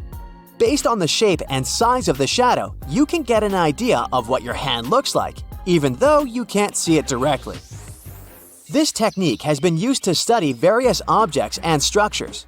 For example, scientists have used it to explore the inside of volcanoes and pyramids, and even to investigate the structure of mountains and the Earth's crust. With the help of this amazing technique, scientists have now uncovered new information about the Great Pyramid of Giza. They discovered something that had eluded tomb raiders for centuries. They found a hidden chamber. And guess what they named it? The Big Void. Yeah, I know, not the most creative name. They even used 3 different muon detection techniques just to be super sure that it was indeed a big, mysterious void inside the grandest pyramid of them all. Once news got out about this mind-boggling discovery, Egyptian authorities couldn't resist the temptation to explore further. So they brought in an endoscope camera to confirm the existence of this epic void. So they inserted a camera through one of the openings underneath the entrance, and voila, it revealed a corridor. More so, the corridor had a chevron ceiling. I can't help but imagine the ancient Egyptians using it as a cool dance floor. Another team of scientists decided to take another shot at scanning this newfound void. According to them, the Great Pyramid of Giza is a pioneer in the pyramid game. It used a technique called chevron to cover internal structures and keep them from collapsing. Now, why did the ancient Egyptians build this corridor and the grand void it leads to? One theory suggests that the corridor was built to relieve pressure inside the pyramid. Another theory says that the void could be a result of the pyramid's construction process. It could have been an internal ramp used to move roof blocks into position, and then it was left there or filled loosely with rubble. According to other enthusiastic explorers, there might be another burial chamber waiting to be discovered. They believe that the pyramids were built with a dash of randomness in the construction process. As the builders worked their magic, they realized that some chambers wouldn't be able to handle the weight of a majestic sarcophagus. So they made adjustments on the fly, creating new plans as they went along. You have heard about Nikola Tesla. You have definitely heard about the Great Pyramids in Egypt. But what if I told you that Tesla may have probably uncovered the ancient mysteries surrounding the pyramids? Wait, what? Is this a crossover episode? Nope. It's highly probable that the secrets of the pyramids are hidden in plain sight. But first, let's recap what we know about the pyramids. What's so mysterious about them? I mean, they are just old quirky buildings, aren't they? One of the biggest questions is how they were built. Some people think that the pyramids were created by people using only their hands and muscles. But others think that there might have been some kind of crazy energy source that we don't know about yet. Like, what if aliens helped out or something? Just kidding. But this idea of some unknown energy source being used to build the pyramids has been around for ages. Even in old texts, like the pyramid texts, it talks about how the gods gave us something to build a great power. So maybe there was something really powerful and mysterious going on back then? Who knows? Back in the early 1900s, he got obsessed with the Great Pyramids of Egypt. He read numerous books about these ancient structures and was blown away by how much energy they seemed to have. At that time, not many people knew much about electricity, and Tesla started to wonder if there was some kind of advanced tech hidden in the pyramids. He had an idea that the power of the pyramids had to do with electromagnetism, and he put a lot of time and effort into trying to figure out the mystery. Tesla had some pretty unusual theories about the Great Pyramids. He thought that they could actually store and move electricity, which could then be used to power up the areas around them. He also had this theory that the pyramids were built using some kind of crystal energy. He believed that the chambers inside the pyramids could have these super powerful crystals that could control the electromagnetic fields. But that's not all. Tesla also had this idea that the materials used to make the pyramids had properties that allowed them to trap energy from the sun and the moon. And not just a little bit of energy. He thought that the pyramid could actually create this massive energy field that could light up whole cities or even brighten up dark places. He thought that the pyramids could be used as giant power plants to generate electricity and run machines. Tesla even believed that the pyramids were somehow linked to cosmic energy, which could be used for spiritual enlightenment and healing. How very new age of him. Anyway, Tesla wasn't just pulling these ideas out of thin air. He was seriously into studying everything he could about the pyramids, from ancient artifacts and texts to hieroglyphs and drawings. And he came up with this idea that the pyramids were designed to be energy amplifiers, and some kind of unknown energy source was used during their construction. Some people thought Tesla was eccentric for coming up with these theories, but his ideas have actually had a huge impact on the way we think about the pyramids today. Researchers and scholars have been digging into his theories for years and using them to uncover some of the biggest mysteries surrounding these ancient structures. For example, recently scientists have used theoretical physics to investigate how the Great Pyramid of Egypt would react to certain radio waves. They found out that if the radio waves were a certain length, the pyramid could concentrate the energy inside its rooms and focus it under its base. The scientists did lots of calculations to figure this out. They first thought about what radio wavelengths would work best. Then they made a model of how the pyramid would react to the waves. They figured out how much of the energy from the waves would get absorbed or spread out. Lastly, they checked how the energy would move around inside the pyramid when the waves hit it. To help explain all of this, the scientists use something called multipole analysis. This is when you take a complicated object and break it down into simpler parts. Then you can see how each part interacts with the energy that's coming in. It's like taking apart a puzzle to see how each piece fits together. The researchers are interested in how all of this can be used in the future. They want to make really tiny particles that can do the same thing as the pyramid, but with light. By changing the size, shape, and the material of these particles, they can control how the light moves around them. This can be really useful for things like making tiny sensors or super efficient solar cells. The scientists had to make some guesses when they were doing their research. They assumed that there weren't any hidden spaces inside the pyramid, and that the material used to build it was all the same. But even with these guesses, they still made some pretty impressive discoveries. But the pyramid study is not the only proof that Tesla was ahead of his time. There are more Tesla's projects that seemed unrealistic at the time, but that scientists and enthusiasts reevaluate and try to implement today. Let's talk about Tesla's most ambitious project, the Wardenclyffe Transmission Tower. Back in 1900, Tesla was already a big shot when it came to electrical engineering in America. People were blown away by his amazing inventions and the fact that he managed to outdo Thomas Edison in the battle of currents. However, Tesla wasn't content to rest on his laurels. He decided to embark on his most ambitious project yet, the transmission tower at Wardenclyffe. It was built between 1901 and 1905, and it was based on one of Tesla's breakthrough ideas. He had a vision to make the impossible possible by creating a global wireless communication system. It would use Earth itself as a conductor, transmitting music, news, stock market reports, secured military communications, and even facsimile images. Does it sound familiar? Right, it sounds just like the internet that we use today, only without the use of any wires. But Tesla had a much bigger dream in mind, to transmit power wirelessly. He already proved that high-frequency signals could be sent without any wires using his Tesla coil transformers, and this sparked his obsession with wireless energy transmission. His vision was to not only transform the way we communicate, but also to find a way to transfer power currents globally by tapping into the Earth's natural energy. Tesla believed that there was an abundance of free energy all around us that could be used for humanity's benefit. In 1899, he conducted some top-secret experiments and got convinced that it was possible to transmit electrical power through the Earth's upper atmosphere.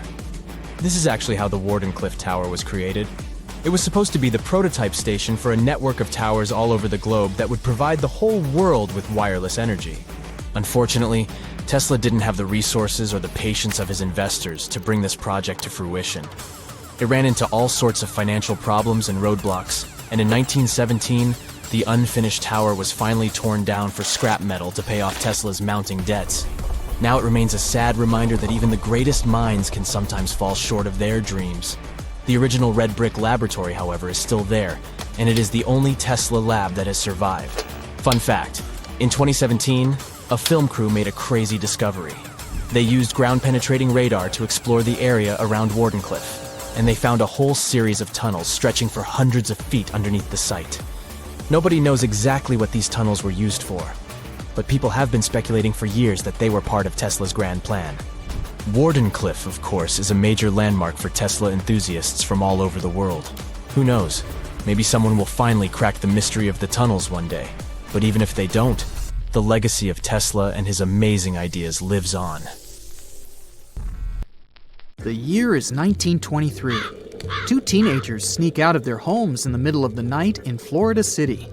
Rumor had it that an old man was building a rock castle by himself. But every time someone tried to see what the old man was doing, he would stop working. The curious teens managed to sneak into Ed's backyard and saw something they could later describe as magic. They recalled seeing rocks moving around like helium balloons. The old man was moving up to 30 tons of stone by himself to build his castle. Even if he didn't allow anyone to see him working, he would proudly talk about it around the town.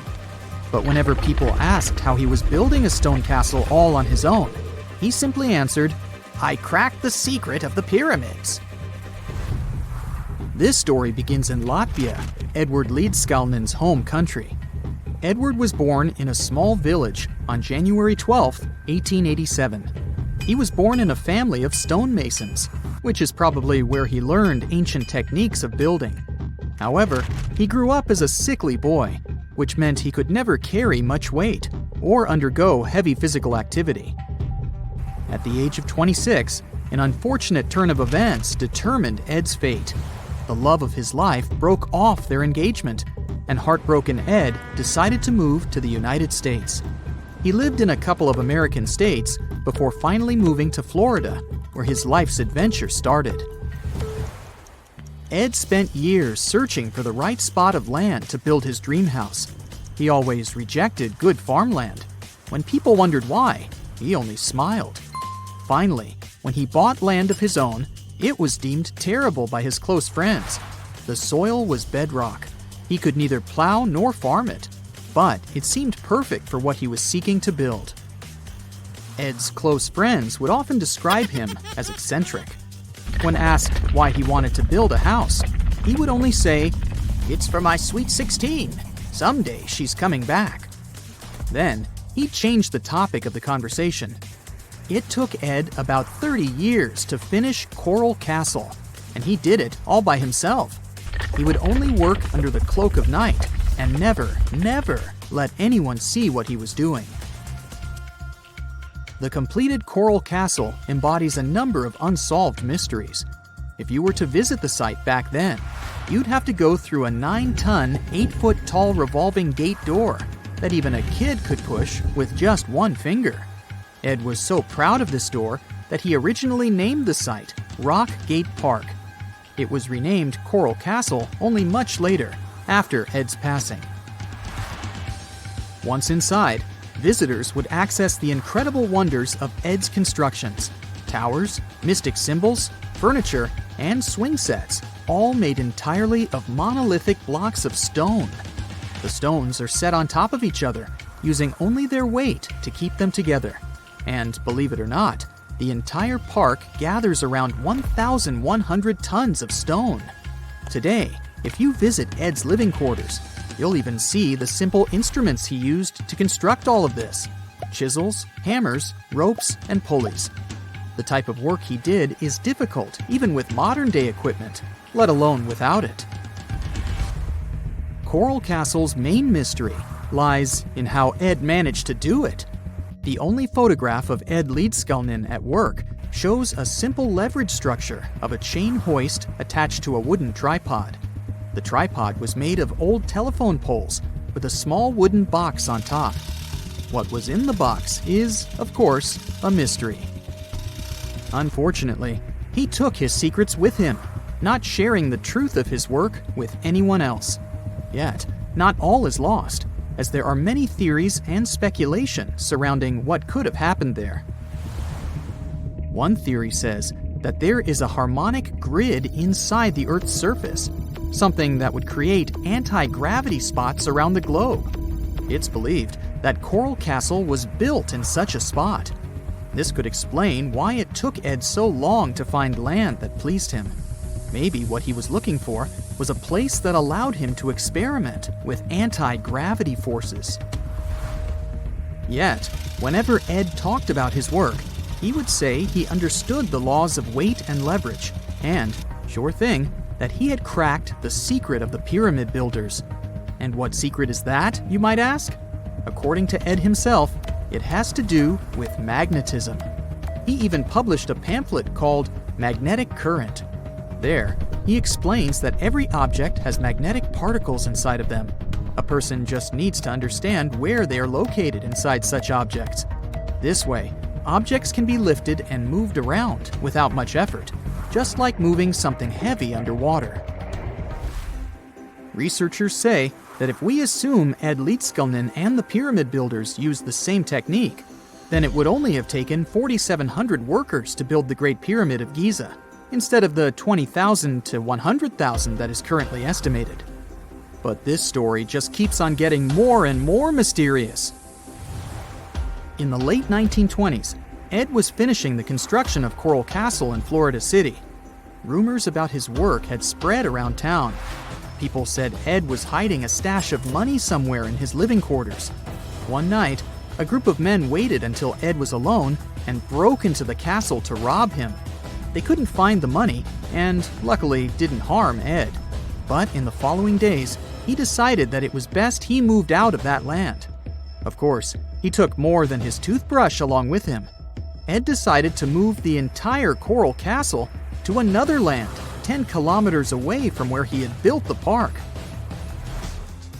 Legend says he hired a truck driver and asked him to swear secrecy about what Ed intended to do. He asked the driver to look away while Ed loaded the truck by himself, moving all of the rocks without any help. With the truck loaded, Ed and his castle moved to Homestead, Florida, where the park is located until this day. In 1986, a group of engineers from Florida University was called to try to fix the park's gate entrance, the 9-ton revolving door that Ed was so proud of. They arrived with plenty of modern-day equipment, including a 20-ton crane. When the engineers took the door down, they noticed that Ed had used a strange circular stone at the bottom of the revolving door.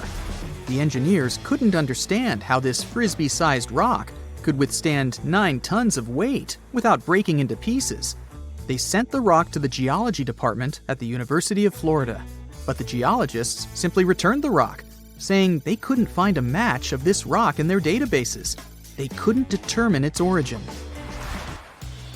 The engineers put the 9-ton gate back into place, trying to use other techniques. At first, it didn't work without the base rock Ed had originally used. So, they had to cut the gate rock to make it work as a revolving door once again, proving that modern-day technology couldn't replicate what Ed had done single-handedly. Fast forward to 2011, and another man claimed to have cracked the code of the pyramid builders and Ed Leedskalnin himself. Wally Wallington, a retired construction worker from Lapeer County, Michigan, has managed to build using similar techniques to those used by Ed. Wallington is known for having built his personal Stonehenge in Michigan. He is said to have used simple machines, such as levers and counterweights, moving around multi-thousand-pound concrete blocks. Unlike Ed, Wallington has shared his techniques with the public. Multiple videos are showing the clever engineering he built from very simple materials. It sure is impressive. The man has moved his entire barn into another property just with the help of simple tools.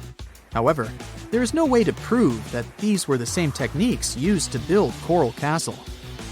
To this day, the secrets of Coral Castle haven't been unraveled. But hey, we can always keep trying to solve it. Imagine working 7 days a week on a large-scale construction site. You, along with thousands of others, carry millions of stone blocks and put them on top of each other according to a complex system. You work without modern construction equipment. You have no air conditioning or constant access to water. It's so hot outside that you can fry eggs on the road. You've been building the pyramid for decades, and now, when it's finally done, you enjoy the result of the colossal work of thousands of people. You're looking at a giant cultural monument of global value that will freeze in time and amaze people for tens of thousands of years. A few thousand years have passed. People in the 21st century see the pyramids and are like, wow, I can't believe humans have built this. Yeah, the people who built the pyramids wouldn't have appreciated such a theory. But actually, There are reasons to believe that people built it using some fantastic technology. From the outside, it seems the Great Pyramids are just big triangles of stone. People just put some heavy blocks on top of each other, and that's it. In fact, the design seems too perfect to be true. The pyramid consists of more than 2 million blocks. They lay so close to each other and are so even that you couldn't squeeze even a thin sheet of paper between them. Scientists still can't figure out the exact technology for building the Egyptian pyramids. One of the biggest and most famous is the Great Pyramid of Giza. This huge construction, well known all over the world, has one big secret. There should be a capstone on top of the pyramid. It's a triangular-shaped stone block, a small pyramid on top of a huge one. It's also called a pyramidion. The builders of ancient Egypt made it out of granite and limestone and covered it with gold. No records or old drawings prove that there was a pyramidion at the top of the Great Pyramid of Giza. But there's another ancient Egyptian structure with such a triangle, the Red Pyramid. It was built before the Great One, and its capstone has survived to this day. Archaeologists have found and reconstructed it. But where could the capstone of the Great Pyramid be? It's a mystery that still has no answer. Some are sure that some thieves have stolen it from the top. Maybe they just climbed up and pushed the pyramidion down. It makes perfect sense. The capstone was probably the most valuable element of the pyramid. Many scientists and archaeologists still don't know its exact purpose. Some believe that this peak covered with gold glorified the pharaohs. The capstone reflected moonlight at night and illuminated the entire space around it. During the day, the capstone reflected sunlight with its shiny surface. You could have noticed it from afar. The top of the pyramid was a kind of guiding star for lost travelers. All other stone blocks of the pyramid consist of limestone. People polished them to make them look shiny. In the past, they were even glowing and reflected light. You could see glowing pyramids from space, although they looked like tiny lights. Over thousands of years, winds, sandstorms, and rains have changed the pyramid's appearance. If people had taken care of them all this time, they would have looked like something out of science fiction movies, or the pyramids from Las Vegas. But unfortunately, we will never see their original appearance. Some archaeologists and scientists believe that the capstone could absorb the sun's energy and distribute it evenly throughout the pyramid. No one knows precisely why the Egyptians needed this technology. There's a theory the pyramids are ancient energy systems. The pharaohs applied this energy to use some unique technologies that were more advanced than all the achievements of the 21st century. And the triangular shape of the pyramids was ideal for boosting this electromagnetic energy. In theory, solar radiation, or electromagnetic forces, accumulated at the top of the pyramid, filled the inner rooms, and then went down the walls to the base. Any surface distortion could prevent the flow from spreading, so they had to create a perfectly smooth surface. That's why they installed the blocks so that nobody could squeeze a needle or razor blade between them. Many people believe in this theory because they built the pyramids from limestone. This material can hold energy inside itself. In the inner part, they created granite deposits to cause air ionization, that is, to create an electric charge. They also dug channels under the pyramid for water to transmit electricity. And at the top, they put a gold capstone, the best conductor of electricity. So, this is how you get a great power generator. Different cultures used similar technologies to create electricity all over the world. But these are all theories. If it had been working, humanity would have used these technologies today. There are mentions of the metal industry, chemistry, engineering, physics, mathematics, and astronomy in some ancient records. Most scientists don't believe in all these things. We know the detailed stages of the technology's development in different cultures. In the 21st century, scientists, historians, and anthropologists can track the evolution of all modern devices. If people had created some technological inventions in ancient times, the history of the world would have looked different. Perhaps all the achievements of antiquity could have been wiped off the face of the earth by global cataclysms. And it can happen to us. Just imagine how people would dig up a laptop in 5,000 years. Perhaps they wouldn't understand what kind of device it is. Another Egyptian wonder surrounded by mystery is the statue of the Sphinx. The Egyptians carved it out of a single massive piece of limestone about 4.5 thousand years ago. But scientists still don't know the exact date of its construction or who built it. People painted the Sphinx in different colors, so it looked much brighter and more vivid in the distant past. It was shining just like the Great Pyramids. Anyway, time hasn't only changed its appearance, but its name too. Initially, the Egyptians called it Hora-Mekhet. The Greeks renamed it the Sphinx about a few hundred years after it had been built. The Sphinx emphasized the greatness of the rulers of Egypt. It also performed a symbolic function of a watchdog guarding the tomb of the pharaoh and the paths leading to it. This version sounds realistic, since archaeologists have discovered many secret entrances at the foot of the Sphinx. Perhaps these rooms and intricate tunnels lead to underground halls with treasures. And treasures don't always mean gold and jewelry. According to legends and theories, the Sphinx guards the Hall of Records, the storage of all humankind's knowledge. The information about the ancient mythical state of Atlantis could be there. You can find many detailed maps of the internal dungeons of the Sphinx on the internet. They show structures 12 stories deep under the statue. It looks like a small city filled with gold, scrolls of knowledge, and various ancient artifacts. But don't believe all these maps. These are just theories. Several thousand years have passed, but people have very little information about it. Archaeologists know that there are still many strange and exciting things about the Sphinx that are still undiscovered. Some locals are afraid to research because they believe they can awaken something terrible from the underground depths. Therefore, it's mostly scientists from other countries who conduct the excavations.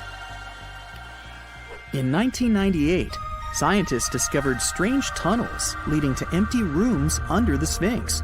They realized that some people tried to get there through tunnels in the past, and maybe those people took all the treasures that were there. One of the legends says that some powerful artifact lays beneath the Sphinx. Its technology can change the whole world, but the locals are hiding it because it can damage the planet. Some believe that you can find evidence of unknown technologies painted on the granite walls in the pharaoh's tombs. But most likely, these paintings and signs tell us the myths and legends of ancient Egypt. But what if Egyptian symbols and drawings are detailed instructions for using ancient technologies? What if the locals that lived at that time thought, people in the future won't be able to get energy themselves. Let's leave some detailed instructions for them. Anyway, there are many riddles and theories. In reality, the search for answers is a dangerous undertaking, since it's not easy to get into the underground halls. Excavations can ruin the structure of the entire Sphinx. Any person inside the tunnels may get lost and never be able to find their way back. Besides, it costs a lot of money. Now, what would be awesome is if people could invent some device that could scan underground areas and show their detailed models. No man shall ever find my tomb. That's what, according to rumors, Cleopatra once said. Rumor has it really wasn't about the gender. She wanted no living soul to disturb her, and I think she meant that no human would ever discover the location of her grave.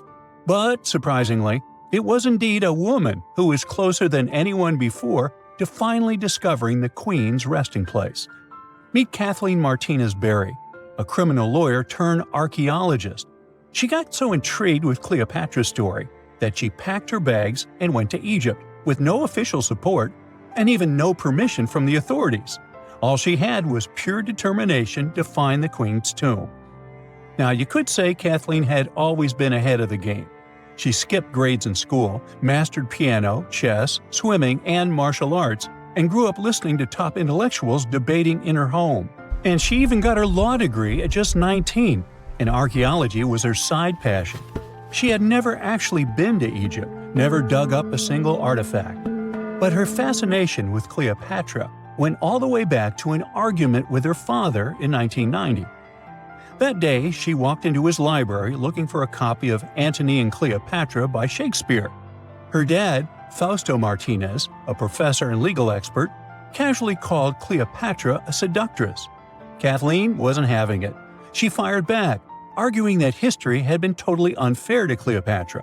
The Romans, she said, wanted to destroy her reputation, and for centuries, people had just believed their version of the story. The debate went on for hours, and in the end, her father admitted maybe he had judged Cleopatra too harshly. That conversation changed everything for Kathleen. From that day on, she read every ancient text she could find, especially Plutarch's account of Cleopatra and Mark Antony.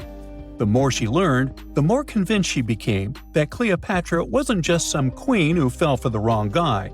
She was a genius, playing a dangerous political game to keep Egypt independent. And the more she read, the more she started thinking, what if everyone had been looking for Cleopatra's tomb in the wrong place? That thought stuck with her. When she was caring for her second child, she earned a master's in archaeology. Multitasking.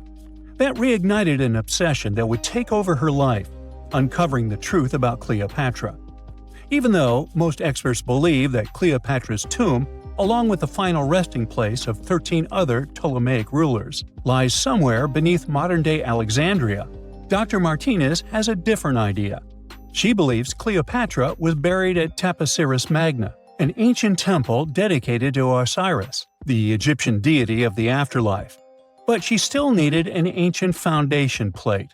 These plates, about the size of a smartphone, were placed beneath important temple structures and often contained inscriptions explaining when and why the temple was built. If she could find a plate that confirmed the temple was dedicated to Isis, Cleopatra's patron deity, she'd have solid proof that this was the right place to look. Nothing could deter Martinez. She excavated the entire temple site, digging deeper than anyone before her. Her team found coins with Cleopatra's name and face stamped on them. It meant Cleopatra had a direct connection to this site. Then, they uncovered something even more interesting: a tunnel used to bring water to people, leading straight from the temple into the Mediterranean Sea. So, if parts of the temple had already sunken into the water, could Cleopatra's tomb be down there too? Martinez needed proof to convince Egyptian authorities to let her search underwater. And, against all odds, she found the missing foundation plate. On it, the pharaoh offered a large area of Nubia to deity Isis. That was it, the confirmation she needed. The temple was indeed dedicated to Isis, proving her theory wasn't just speculation. If one temple was on land, Martinez suspected the second temple, possibly Cleopatra's tomb, had collapsed into the sea.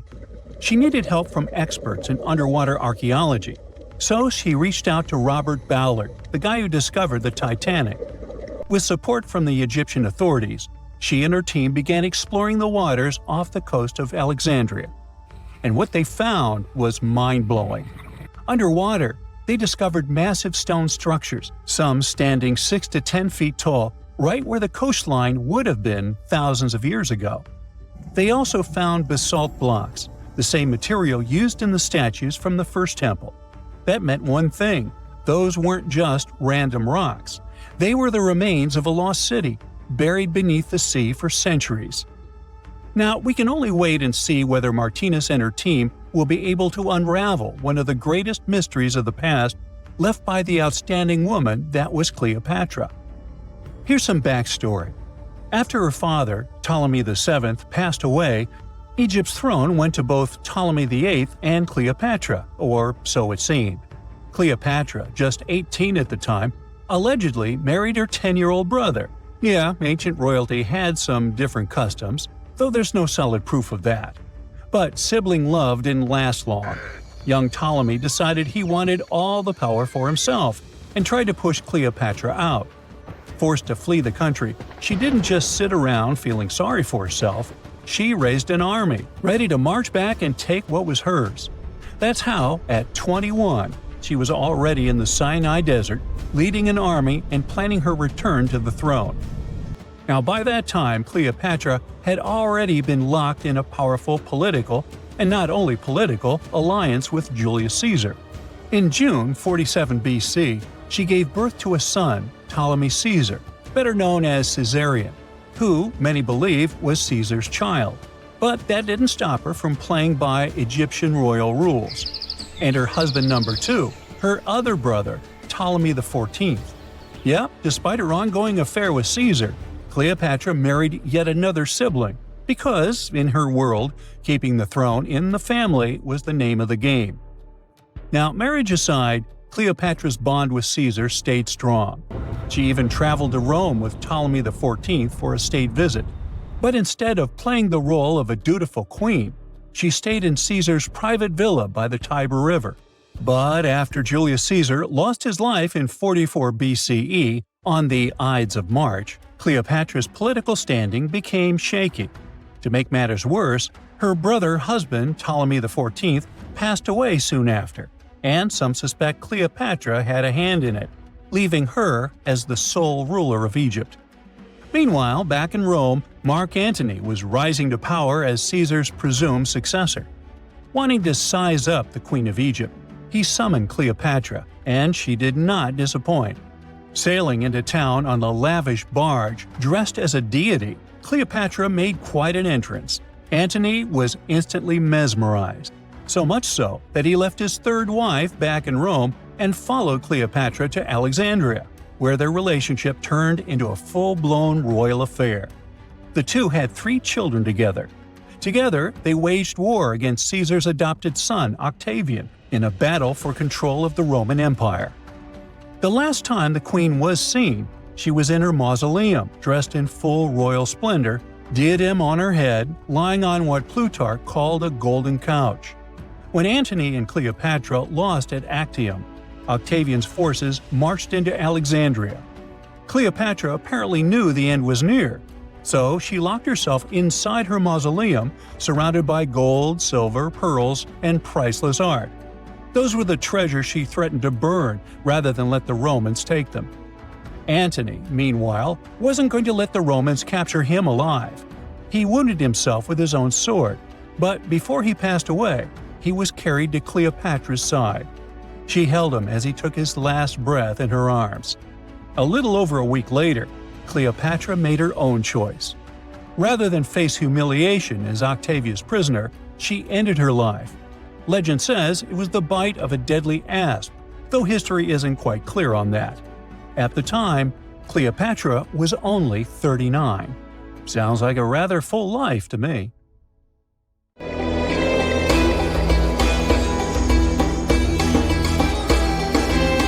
The Great Pyramid was created as the final resting place of ancient Egyptian monarch Khufu.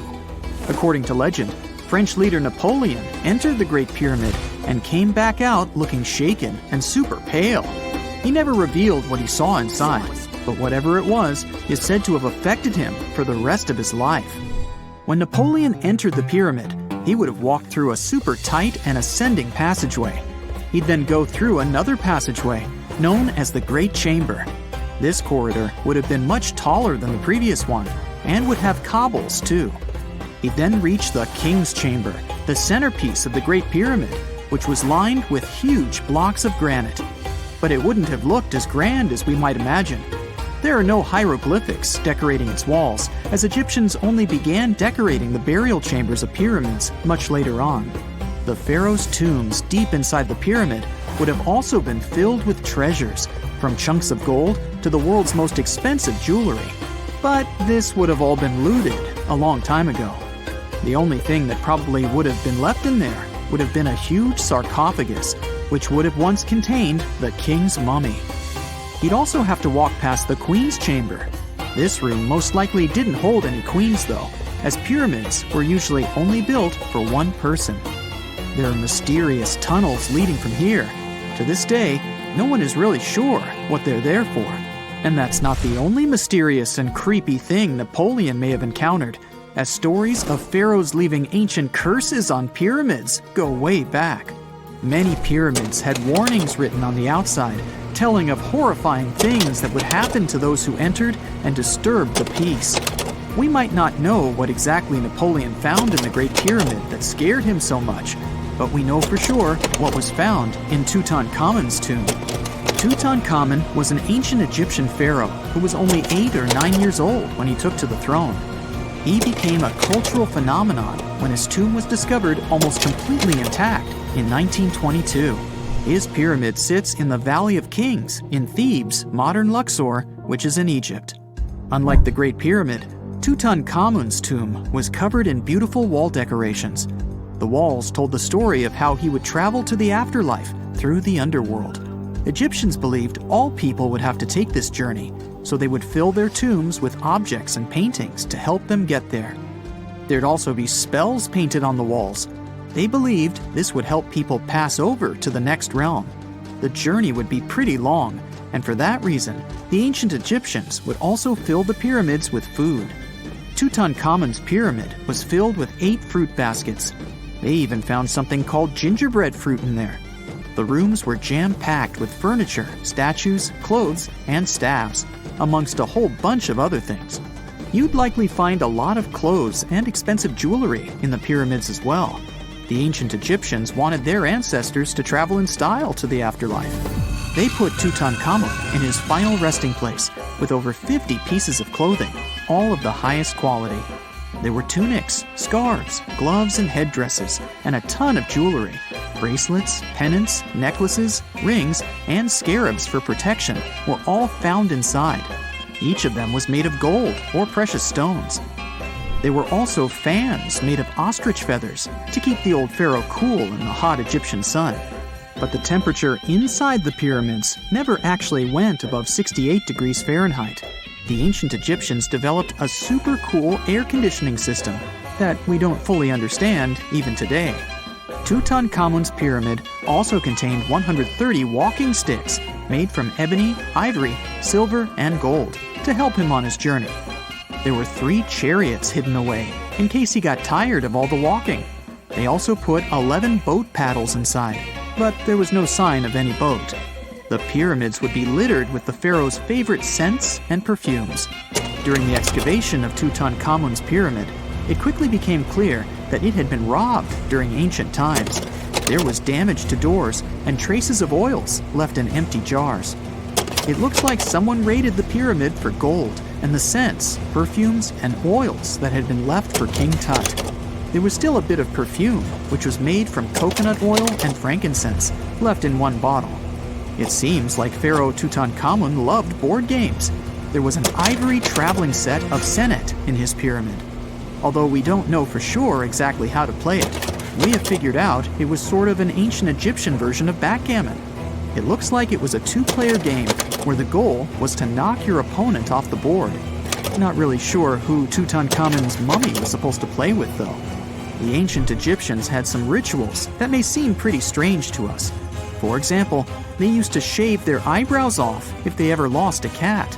So it's not too surprising they put some really weird things inside pyramids. Archaeologists discovered a collection of mummified cats and scarab beetles in pyramids that date back more than 4,000 years. They were found in the pyramids of Saqqara, which is south of Cairo. They also found a bunch of makeup kits and mirrors inside. Makeup was worn proudly by both men and women in ancient Egyptian times. Eyeliner was the most popular cosmetic. The Rosetta Stone was one of the best discoveries ever made in pyramids.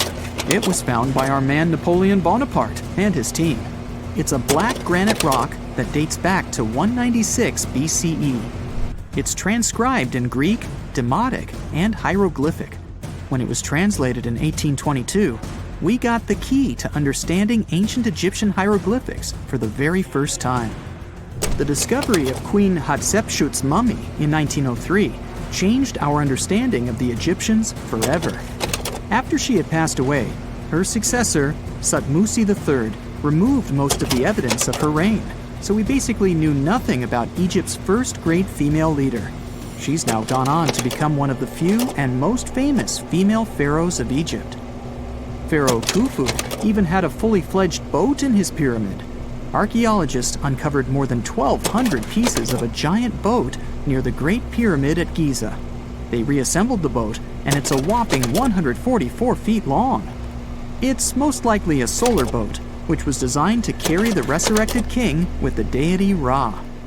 Fun fact, the Pyramid of Giza is the last remaining of the 7 wonders of the ancient world. The other 6 are the Hanging Gardens, the Colossus, the Temple of Artemis, the Mausoleum, the Lighthouse, and the Statue of Zeus. This pyramid was also the world's tallest man-made structure for 3,800 years, and it's the biggest pyramid in Egypt. It took a staggering 2.3 million blocks of limestone, and some weighed as much as 80 tons. It took an incredible 100,000 laborers and a whopping 23 years to build. Its original height was a mega 480 feet. In 2017, archaeologists discovered something weird about Egypt's Great Pyramid. There's a hidden void that's at least 100 feet long, and no one really knows why it's there or what's actually inside it. The weird void is the first inner structure discovered within the 4,500-year-old pyramid since the 1800s. Scientists used cosmic rays to detect the massive hole, but are still no closer today to finding out what's inside. The ancient Egyptians took a lot of care building the pyramids, and everything was strategically placed and structurally sound, so it's super unlikely that this hole is due to blocks falling over time. Loads of pyramids also contain small model figurines called ushabti. These represented attendants. They believed they would come to life to serve the pharaohs in the afterlife. But it's amazing that all this stuff actually fit inside. There isn't actually a huge amount of space inside the structures. It's mostly just rock. So looky here, scientists discovered ancient artifacts near King Tut's tomb. Turns out, his VIP final resting place looks more like a public graveyard with about a dozen wooden coffins that's been there for around 3,600 years. Okay, I might have exaggerated a tad. The 11 tombs weren't exactly right next to King Tut, but they were close, near the same city of Luxor. New findings in Egyptian tombs can help us piece together what life was like in ancient Egypt. And guess what? Ancient Egyptians seem to have been remarkably like us, modern humans. Say, the women have always loved jewelry, and archaeologists retrieved a beautifully made necklace with 30 amethyst beads and 2 agate beads, plus a hippo head amulet. Bet it was all the rage back then. Researchers also discovered 2 copper mirrors. One had a handle shaped like a lotus, and the other was decorated with Hathor, the ancient Egyptian deity of the sky, women, fertility, and love. These recent excavations near Tutankhamun's burial site led to another jaw-dropping revelation. For the first time in thousands of years, fragments of Queen Hatshepsut's Valley Temple were uncovered. This fearless woman was thought to be the second female pharaoh, who ruled with both courage and wisdom, leaving a legacy as solid as the stones themselves. Her temple, hidden for ages, opens a window into a time filled with power, intrigue, and spiritual devotion. Archaeologists found over 1,000 beautifully decorated stone blocks on the outskirts of Hatshepsut's funerary temple. There were very few women who managed to take the throne in ancient Egypt. Another tomb was found nearby, and it belonged to the overseer of Queen Teti Sheri's palace, whose name was Jehuti-Mez. Queen Hatshepsut seems to have even more tombs, aces up her sleeve.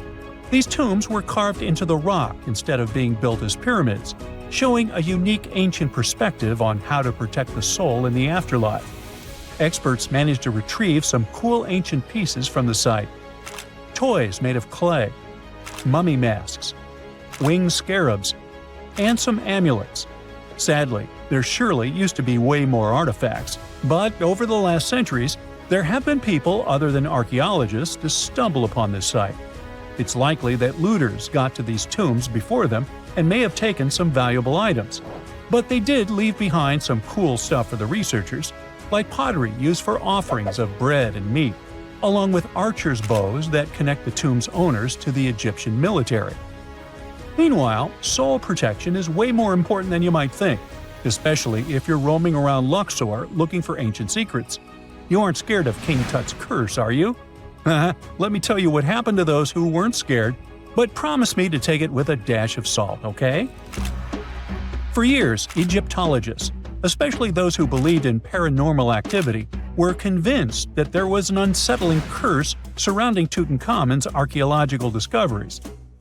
This belief stemmed from the mysterious and untimely demise of several excavators who discovered the tomb in 1922 with no logical explanation for why they passed away. It was just easier to chalk it up to something supernatural and avoid the whole mess. But it turns out it wasn't a curse at all. It was likely the radiation that caused those excavators to perish. Now, you might wonder where the radiation came from. After all, while radioactivity was discovered in the 19th century, ancient Egyptians, despite their impressive pyramids, didn't have any radium lying around to make Tut's tomb glow like crazy. So, what could be the real story? It might have been toxic waste behind it all. Toxic levels of radiation from uranium and hazardous waste have been lurking inside the tomb since it was sealed over 3,000 years ago. The burial chamber of Tutankhamun's tomb reportedly has such high radiation levels that anyone who steps inside could easily end up with a fatal dose of radiation sickness or an incurable condition. By the way, you can have a somewhat similar level of radioactivity if you don't get rid of those moldy dinner leftovers you left to perish in your fridge a month ago.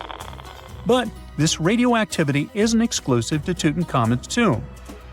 Ancient Egyptian artifacts discovery is rewarding yet dangerous due to unusually high radiation levels in Old Kingdom tombs all over Egypt.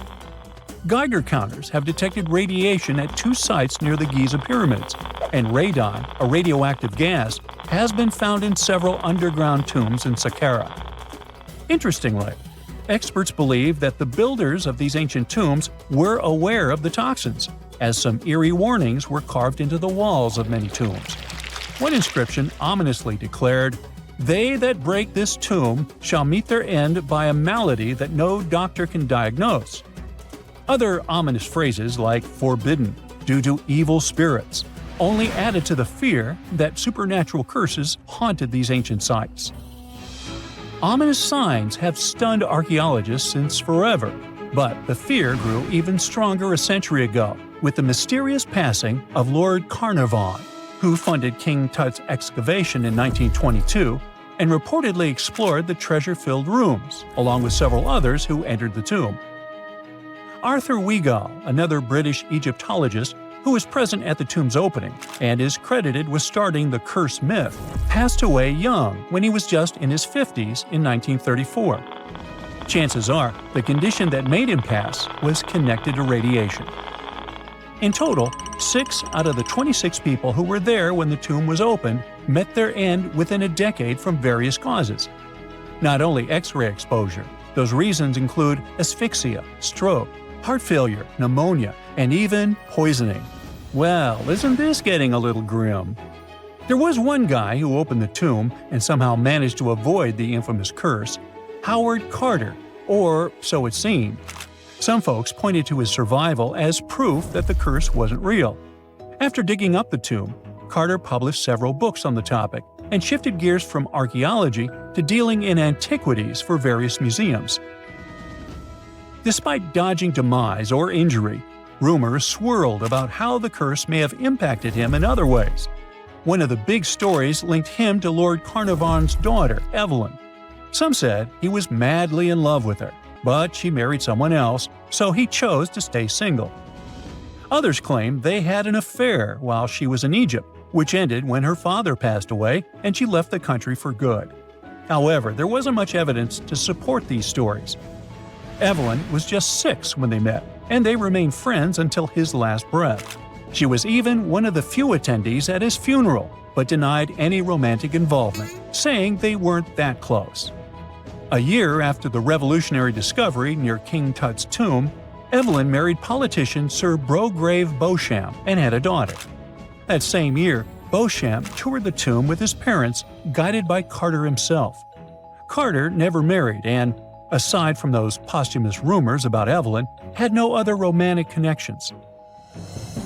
While the curse adds an intriguing twist to his life story, his tendency to keep relationships at arm's length was evident long before the tomb was opened. It seemed Carter just wasn't a people person. In 1939, after battling a serious illness, he ultimately succumbed to fate. He was 64, which was a pretty common life expectancy in the UK back then, so no one really thought it was off and linked it to an ancient curse. When he passed, it turned out he had several artifacts from Tutankhamun's tomb in his London apartment, which were eventually sent back to Egypt, marking what some viewed as the curse's end. Who knows? Maybe if he hadn't had all those ancient souvenirs at his place, he would have lived way longer. But all the other demises might seem off. The curse theory was likely fueled by some strange events during the excavation. Carnarvon got a mosquito bite that became severely infected, and around the time they opened the tomb, Cairo experienced a bizarre power outage and a freak sandstorm. Back in England, the Earl's dog, Susie, managed to escape from Carnarvon's house and began barking frantically at seemingly nothing. At least that's what the staff and family saw. Strangely enough, at the very moment her owner's heart stopped, Susie started howling and fell down without showing any signs of life. Maybe radiation didn't play a crucial role after all, and those were indeed ancient artifacts from King Tut's tomb that made them all perish. Spooky, huh? In November 1922, a boy walked through the desert mountains of Egypt and discovered some ancient steps carved into the rock. Subsequently, this find became one of the world's largest and most significant archaeological discoveries. This step was part of Tutankhamun's untouched tomb. Archaeologists found about 5,000 ancient objects, including jewelry, fabrics, painted vases, and funeral masks. You've probably seen one of them. It has become one of the most recognizable attributes of ancient Egypt. More than 100 years have passed since then, and now humanity has finally become close to another large-scale discovery, the tomb of Cleopatra. This queen was the last active ruler of the Ptolemaic Kingdom of Egypt, who sat on the throne from 51 to 30 BCE. There are many ancient records about Cleopatra, her reign, and her unusual personality, but until now, no one has discovered the secrets about her passing away in the burial place.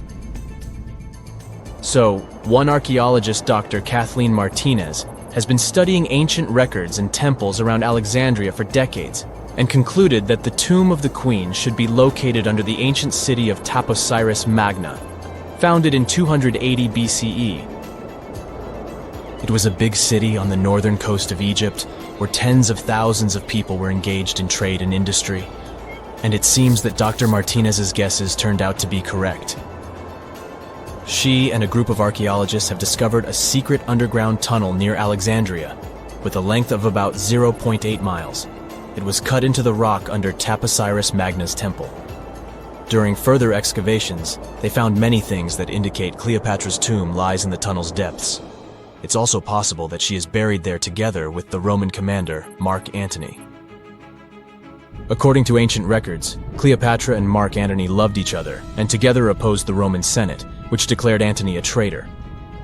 The fact that natural disasters have occurred on the territory of Taposiris Magna for thousands of years can complicate the excavations. Earthquakes and floods destroyed the city and possibly flooded its underground tunnels. But archaeologists hope the ancient tomb remains untouched, and that it hides many treasures and records about the royal life of ancient Egypt during the reign of the last dynasty. There's a chance that excavations will go underwater and in the mud. This will require much time and funding, but archaeologists are sure it's worth it. Anyway, it's too early to say that Cleopatra is really buried there, but scientists have found many things in the tunnel that confirm this, including clay pots, dozens of coins with the image of Cleopatra and Alexander the Great, as well as a bust with the image of the Egyptian queen. Cleopatra is still one of the most popular personalities in Egypt, on an equal footing with Ramesses III and Tutankhamun. She inspired many films, paintings, and books, but what made her so popular? she became famous for her inconsistency. She was a beautiful, intelligent ruler who pulled Egypt out of the crisis and made it a prosperous power. Medieval Arabic texts say she knew chemistry, mathematics, and philosophy, and may have written several scientific books. She knew several languages and had excellent diplomatic skills. At the same time, there are many legends that she was a femme fatale who drove many men crazy. However, there's no evidence that her beauty was incomparable. The image of a stunning model was created by Hollywood when it made several films where famous actresses performed the role of Cleopatra. And the Roman Emperor Octavian, the adopted son of Julius Caesar, specially created the image of Cleopatra as an insidious seductress because he was her enemy. Even though she was born in Egypt, Cleopatra wasn't an Egyptian. Her ancestors were Greeks, among whom was one of the generals of Alexander the Great. However, the people of Egypt loved her. She learned the language and was very sensitive to the traditions of this country. She knew the history, mentality, and customs of ancient Egypt well. She raised the level of its economy and strengthened its status as a world power. Much of this was made possible thanks to her cunning and impressiveness. She loved theatrical performances and lavish celebrations. She knew how to surprise people and put on a show. But behind the exterior image of a luxury lover was an intelligent and calculating ruler. Ancient Egypt was a rich, luxurious country, and Cleopatra did everything to increase its wealth and strengthen its position in the international arena. For example, she was once in conflict with her brother Ptolemy XIII Odd. The queen knew that she wouldn't be able to resist him, so she decided to attract Julius Caesar to their side. The Roman emperor arrived in Alexandria, where Cleopatra wanted to meet him, but Ptolemy knew about her plans and was about to prevent her from coming to Caesar. Then, instead of a rich and noisy arrival, Cleopatra decided to make her visit inconspicuous. She wrapped herself in a carpet or linen bag the emperor's servants carried into Caesar's private chambers. Cleopatra emerged from the carpet and impressed the Roman emperor with her beauty and determination. As a result, they fell in love with each other and became close allies. After some time, she impressed another influential Roman for diplomatic purposes. She arrived to meet Mark Antony on a golden barge with purple sails and silver oars. Cleopatra was dressed in the image of Aphrodite and sat under a magnificent canopy. Her servants dressed like cupids and were blowing her fan and burning incense. But Cleopatra created such a show for a reason. She knew that Antony revered Greek mythology and considered himself the embodiment of Dionysus.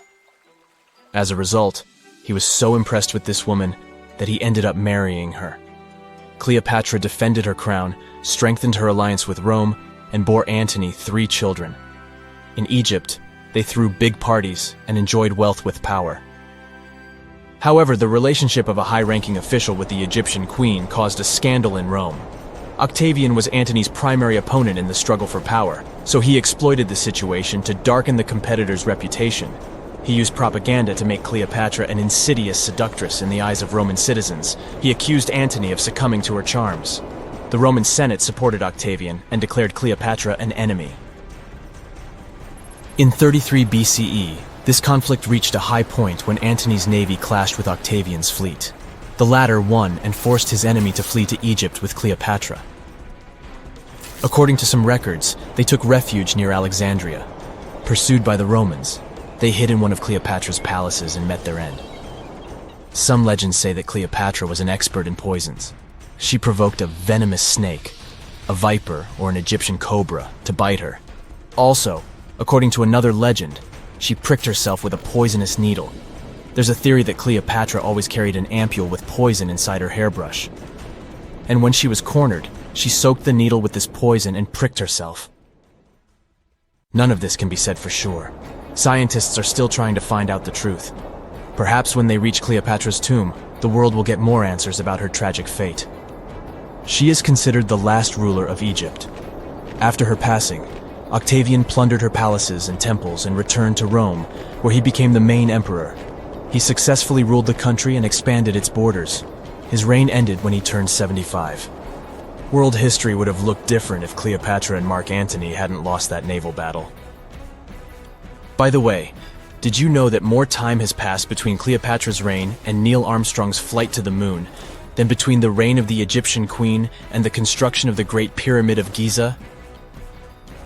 Armstrong took a step on the Earth satellite in 1969, 38 years after the birth of Cleopatra. And the construction of the pyramid took place in 2560 BCE. Imagine how long the history of ancient Egypt is. Cleopatra is closer to us in time than to the pyramids. The ancient city of Taposiris Magna is hidden on the northern coast of Egypt. These days, it has very little of its former glory, but what lies beneath it may hold the secret to uncovering a famous mystery, that of Cleopatra, the most memorable Egyptian queen in history. The recently discovered tunnel is also known as a geometric miracle for its time. Excavations have uncovered a 43-foot-long structure below the ground, which is partially submerged in water. Its shape and construction technique are similar to that of the Eupalinos Tunnel, another amazing ancient discovery. This one is located in Greece and was built by excavating simultaneously from 2 points, aiming to have them meet in the middle. The use of math and geometry to make this construction was astonishingly precise for those days, more so since it was built near a mountain. Archaeologists that have been working on the Taposiris Magna site since 2004 believe this tunnel may lead to the lost tomb of Cleopatra.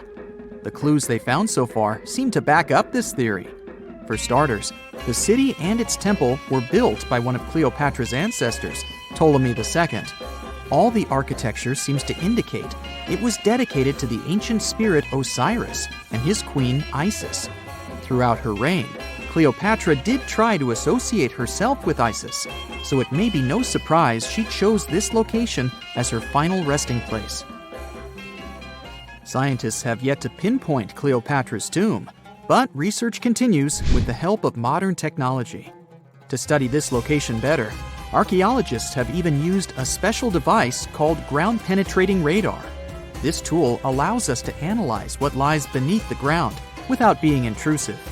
Since this tunnel is so old, research needs to be done very delicately. Seeing pictures of what's underground before you start digging is incredibly useful and has been done here since 2011. Finally discovering Cleopatra's tomb may help us piece together her story, especially what might have happened during the last portion of her life, which is still surrounded by mystery. We still don't know the exact cause of her passing. Some believe she may have let herself be bitten by a poisonous Egyptian cobra. Others have suggested that she was well accustomed to toxic substances, even hiding some in her hairbrush in case she ever needed it. But that's not to say she chose to use it on herself. We do have a lot of other interesting information on Cleopatra that's equally as impressive, like the fact that she had a stylist. Most of the images you've seen depicting this famous queen show her wearing black eyeliner. This look was put together by Airas, a woman known to have been her personal beautician. She traced the long line from her eyes to her temples, a makeup technique still used today to enhance the eyes. Airas was an important figure throughout Cleopatra's life, known also as her confidant and close friend. There are even theories that suggest Airas was there by her side when she passed away. Despite her well-thought-out looks, Cleopatra wasn't as pretty as she's described. Or at least, that's what recent research has pointed out. Sure, if we look at movies and modern imagery, she's depicted as this incredibly beautiful woman with symmetrical and delicate features. However, if we look at coins showcasing her image from back in the day, her looks are rather average. Her image on the coins might have been adjusted, too, to make the queen look stronger in the eyes of her people. So there is no trusted source available to confirm her image, but her description in most pieces of ancient literature speaks of her other qualities, like her voice and personality, not of her beauty. Cleopatra might have been the most famous Egyptian queen to this day, but she wasn't the first choice. She did have an older sister, Berenice, that was initially supposed to take the throne. Berenice passed away before she could do that, so Cleopatra took on the role. and began investing in her education. She traveled throughout the country quite frequently, so she could become accustomed to her people and their needs. She was only 18 when the responsibilities were passed down to her, and immediately gained popularity because of her intelligence and education. Her taste in literature was quite good too. She was known to be a fan of Homer, the famed Greek philosopher and poet. Cleopatra loved to write as much as she loved to read. There are even claims that she wrote a book on medicine and cosmetics, but we have no evidence to this day that such work ever existed.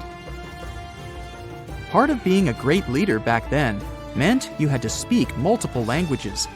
Cleopatra clearly understood that, and that's why she's rumored to have known many languages to varying degrees. Some archaeologists suggested she spoke Greek, Egyptian, and Ethiopian, as well as many Arabic dialects. She might have even spoken Latin, but there's little evidence to support this claim. She might not have had angelic looks, but Cleopatra was really careful with the way she looked, even with her diet. She was known to have enjoyed simple meals, including a variety of fish. Since she lived close to the Mediterranean Sea, it's really no surprise. As a treat, she liked to eat stuffed pigeons, which she also served to her guests. Other dishes on the menu included vegetables and fava bean soup. Fruits and nuts weren't missing from her diet either, and she was also a big fan of honey. Recently, a team of experts has even tried to recreate her famous perfume. Think of it like the ancient equivalent of Chanel No. 5. Cleopatra was known to be a fan of luxurious scents, which she believed could even influence how people treated her when they met.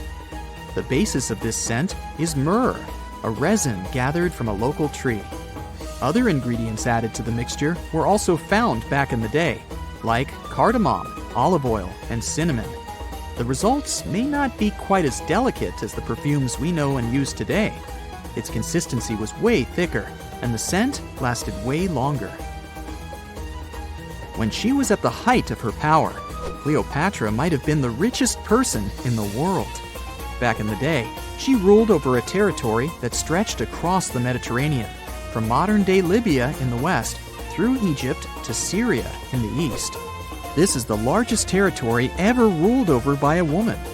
In today's currency, her worth might have been somewhere around $95 billion. The calendars we use today may have been introduced by Cleopatra herself.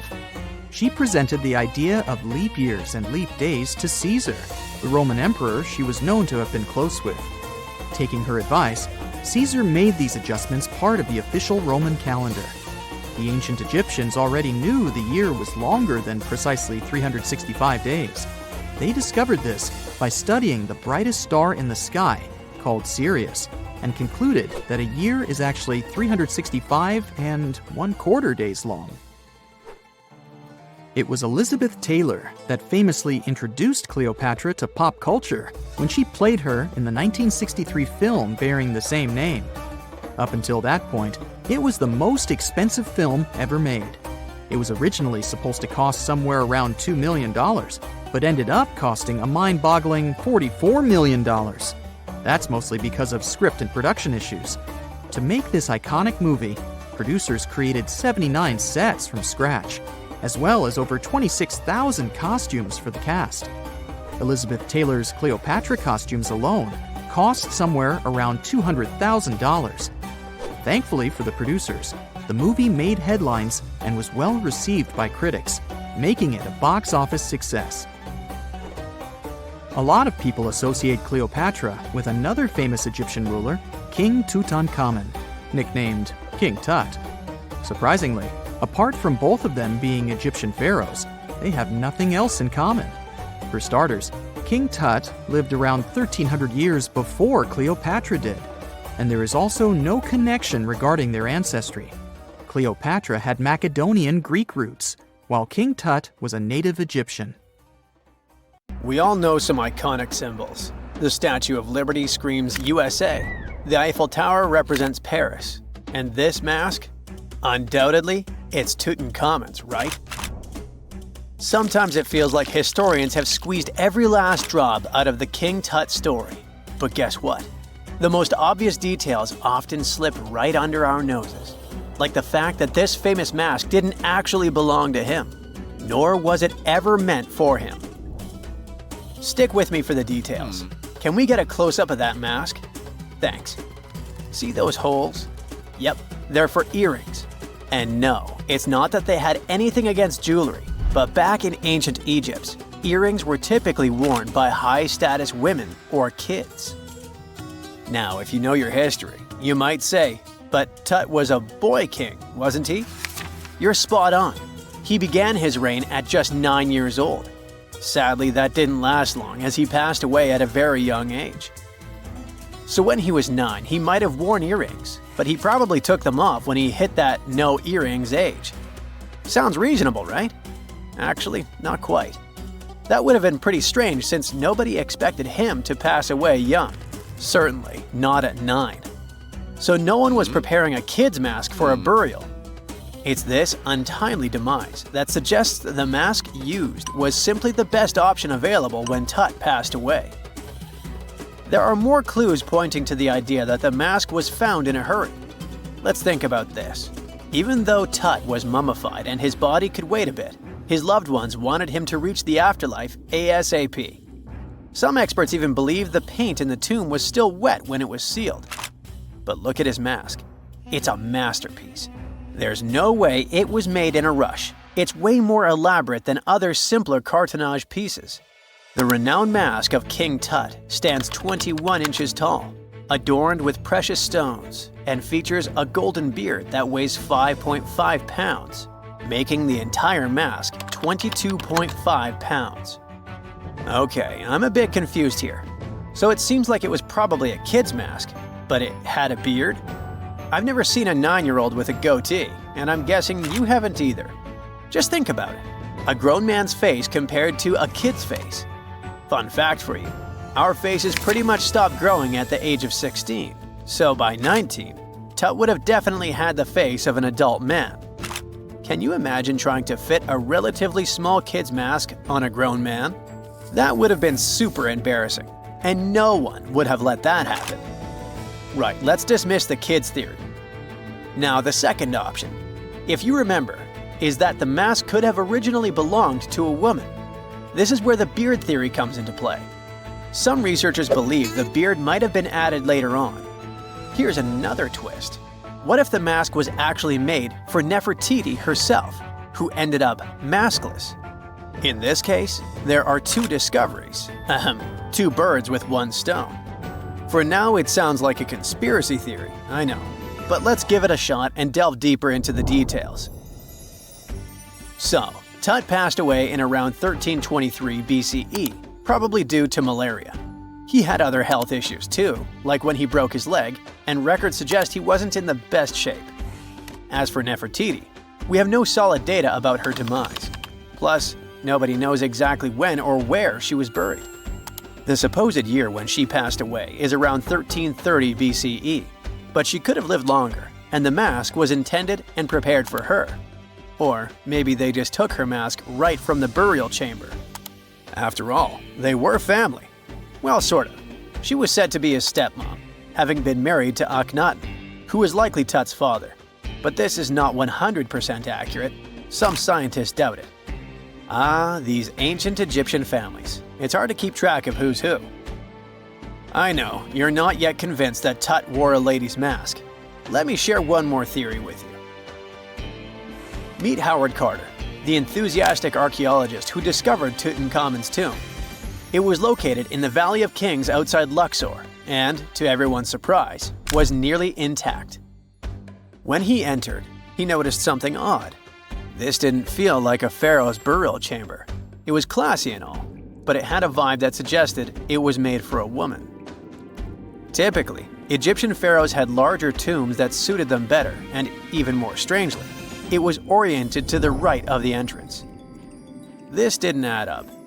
That orientation was typical for female chambers, which Egyptian queens used. Another red flag was that the chamber appeared to have been built in stages, and all the artifacts, around 2,000 of them, seemed hastily placed there. Even more curious, They looked like they were meant for other royals.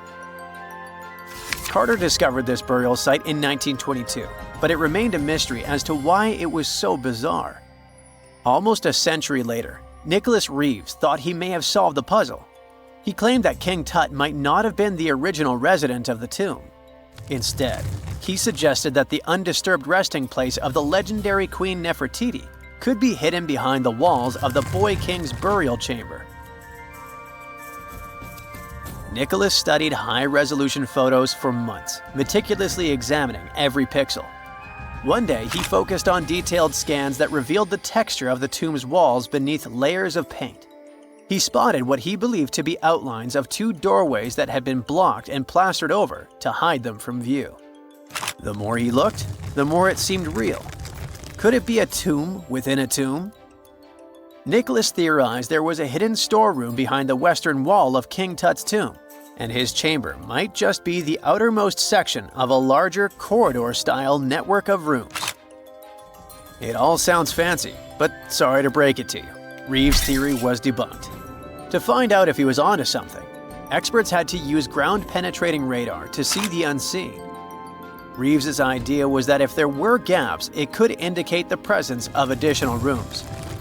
And at first, in 2015, one expert even thought he had found a hidden room. But the glory didn't last for long. A year later, after double-checking, it turned out there were no hidden doorways.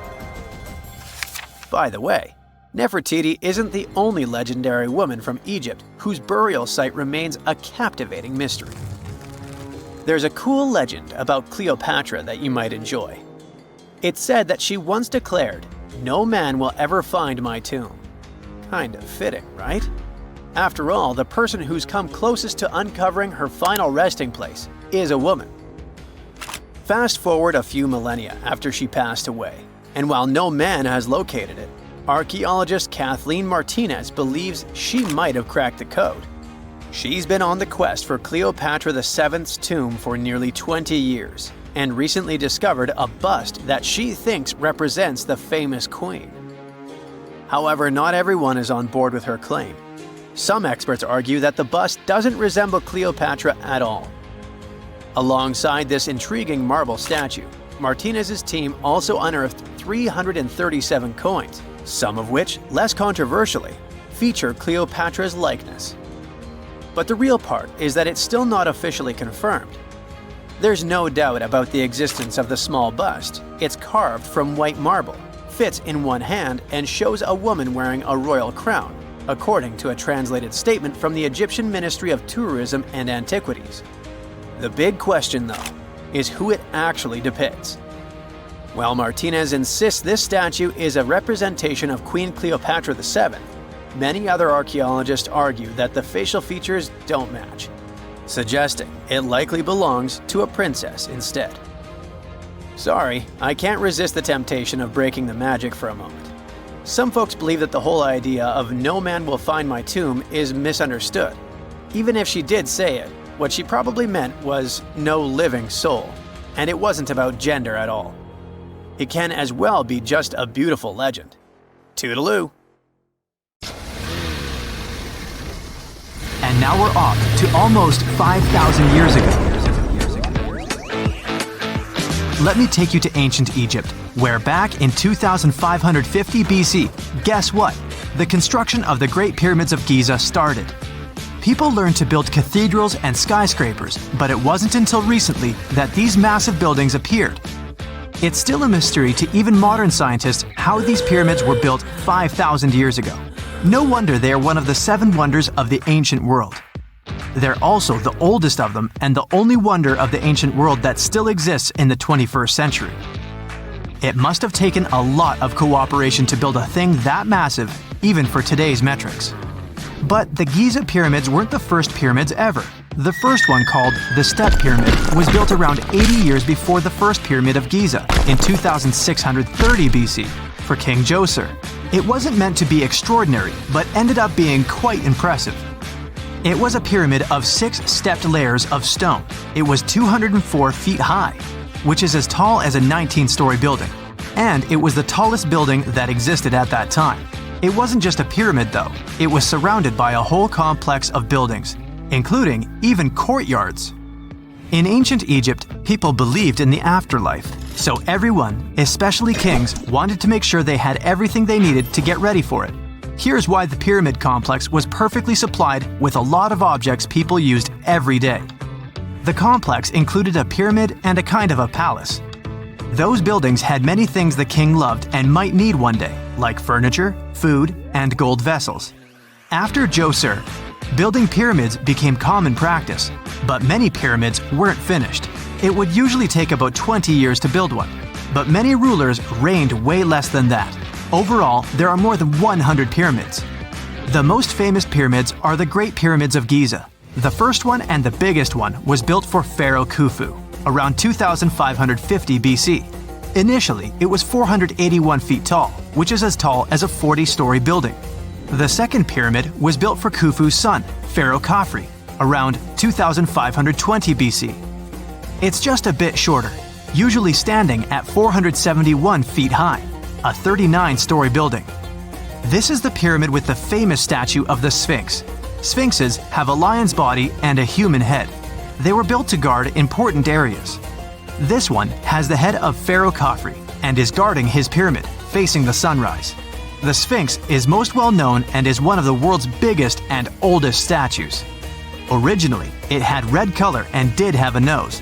It's still possible to see the trace of red pigment by its ears. But no one knows exactly when the nose disappeared. For some time, the Sphinx was sort of hidden underground, being covered with sand up to its shoulders. Luckily, in the early 1800s, an adventurer with a team of 160 people dug it out. The third pyramid of Giza is the smallest one, being more than twice shorter. Originally, it was 218 feet high, about the height of a 20-story building. Built in 2490 BC, it was a pyramid for Khafre's son, Menkaure. The pyramids are designed to align with the points of the compass, and their sides symbolize the rays of the sun. But back at the time, there were no compasses. Ancient Egyptians figured out the directions themselves, and with amazing precision. To align the pyramids, they used two constellations. Originally, the pyramids were covered in smooth white limestone and had a gold-silver top to reflect the sun. Later, the white limestone was taken from the pyramids by other kings and used for other buildings. Scientists estimated that ancient Egyptians used about 2.3 million stone blocks to build the first pyramid. Each block weighed more than 1 ton. This is the weight of a rhino. Some blocks were even bigger, being almost as heavy as an elephant. 4.5 millennium ago, there was no modern equipment to help build it. There were no machines, no wheels, and even no steel. The only metal available to them was copper. Even today, scientists aren't sure how the Egyptians managed to build the pyramids. There are no records left that would shed light on it. Some even think that Egyptians wanted to keep it as their secret and didn't even record it on purpose. Many believe that poor people and foreigners built the pyramids, but it's not true. Actually, the builders were very skilled workers, and they were fed and paid well. The archaeologists claim that the builders lived in a nearby temporary city and were a highly organized community with a strong leader. Scientists say that around 20,000 people worked on each pyramid complex, and it took about 20 years to build each. It probably was a national project. The construction site was large in resources, and food and essentials were likely to be contributed from all parts of Egypt. Even with all that support, it remains unclear how people managed to cut, transport, and assemble those huge stones. One of the theories suggests the stones were most likely transported on boats down the Nile River. Then, there was a harder part. They had to be moved to the construction site. For that, they probably used wooden sleds. It wasn't very hard to pull them because the sand mixed with the right amount of water was pretty slick. And 10 people could move a sled even with a rock weighing 1 ton pretty easily. Finally, one last problem. The stones had to be lifted and put into place. Archaeologists have discovered the remains of the ramps system that dates back to when the pyramids were built. Most likely, the Egyptians designed a unique system to move and pull huge stone blocks, but no one knows what it looked like exactly. The most common opinion is that there were several ramps around the pyramid to help move the blocks. The ramp was growing with the pyramid getting higher. They suppose people were walking up the stairs, pulling the stone on the wooden sled up in the middle on the sandy ramp. But this is just one of the options. Others say that the ramps were going around the pyramid. Some say the ramps were inside the pyramid. But we'll never know for sure, and it'll forever remain a mystery, just like the ancient Egyptians wanted. Surprisingly, there's not much inside the pyramids. Most of it is just solid stone with very little open space. But let's take a quick look inside the biggest of the pyramids of Giza.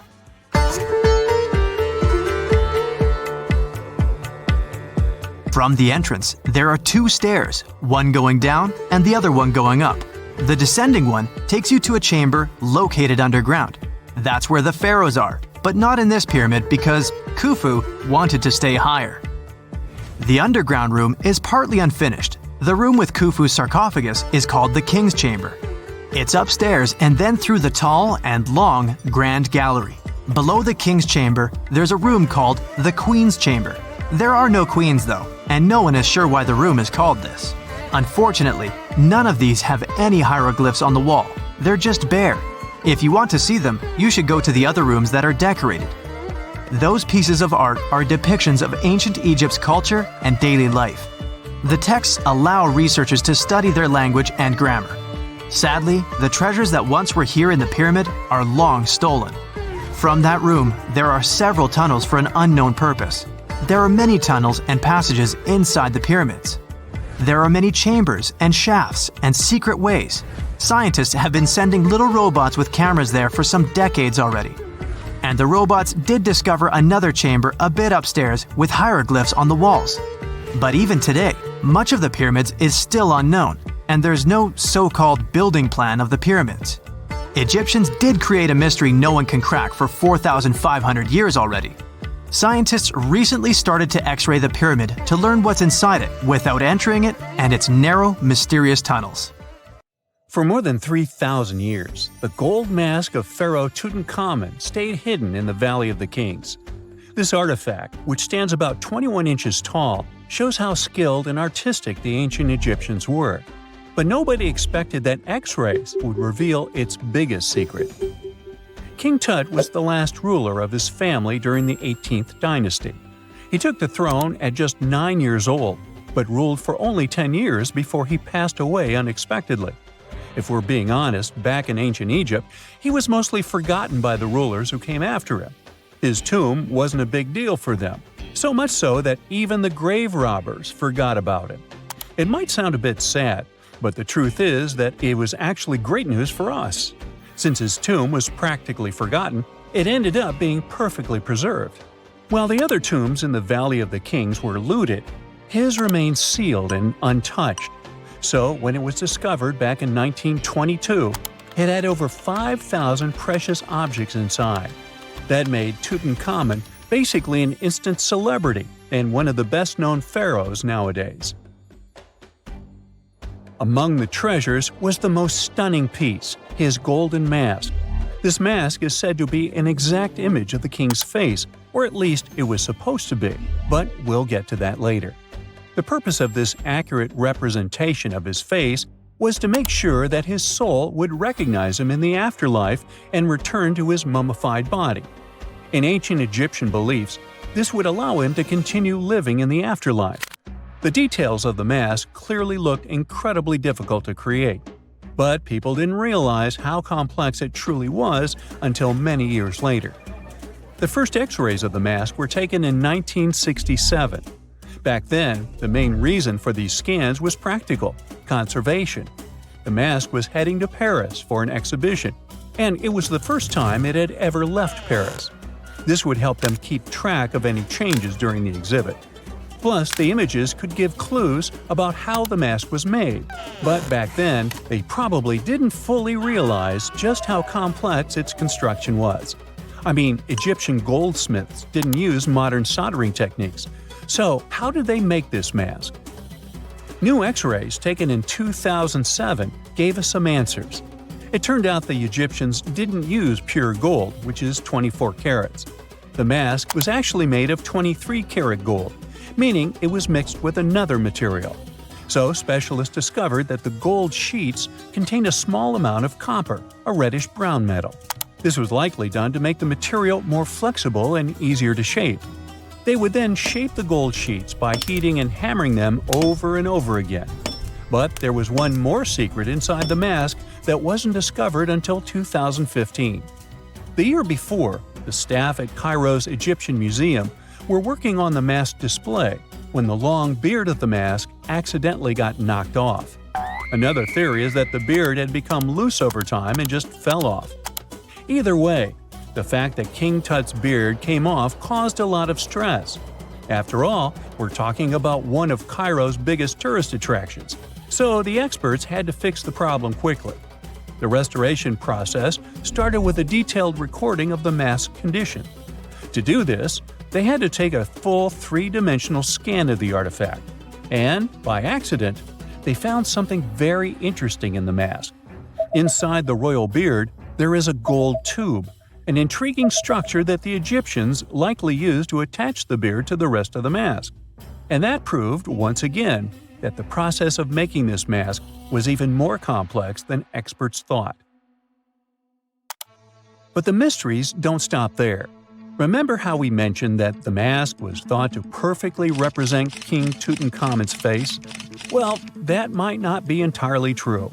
Some popular theories suggest the mask was never meant for him and was actually made for someone else.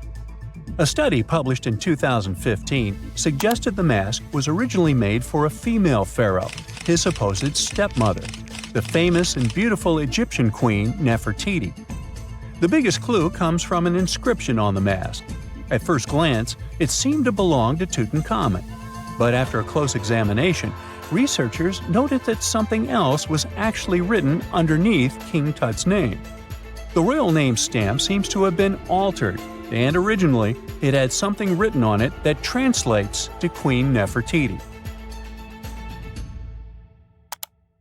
There is another feature of King Tut's golden mask that was overlooked for years, which adds even more mystery. As we mentioned earlier, experts believe he wasn't respected much by the pharaohs who came after him.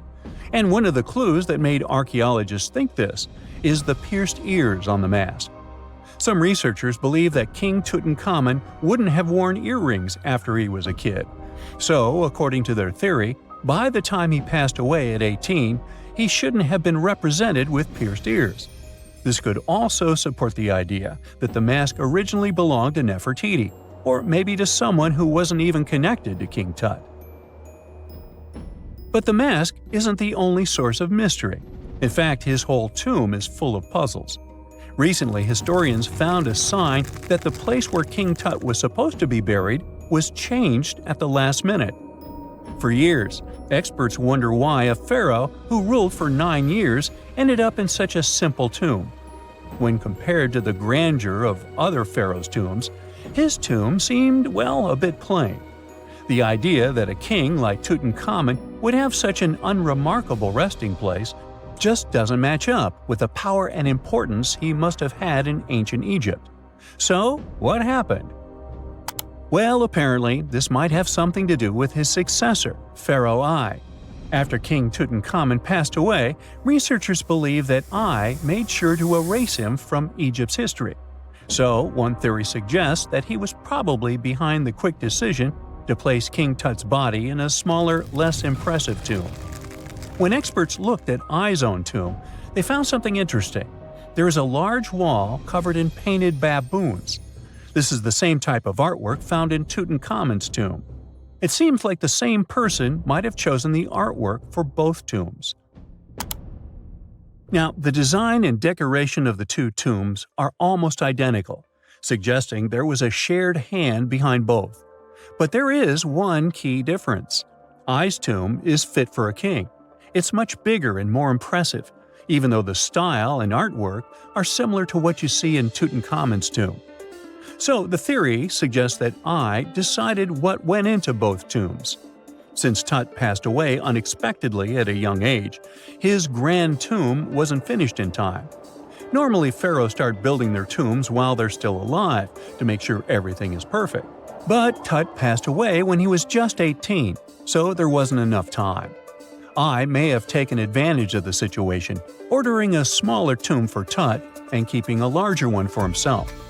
Experts believe this theory explains why Tutankhamun's tomb is so simple and how I managed to wipe his memory from history so easily. But in the end, the story of King Tut's mask and tomb is full of mystery and intrigue.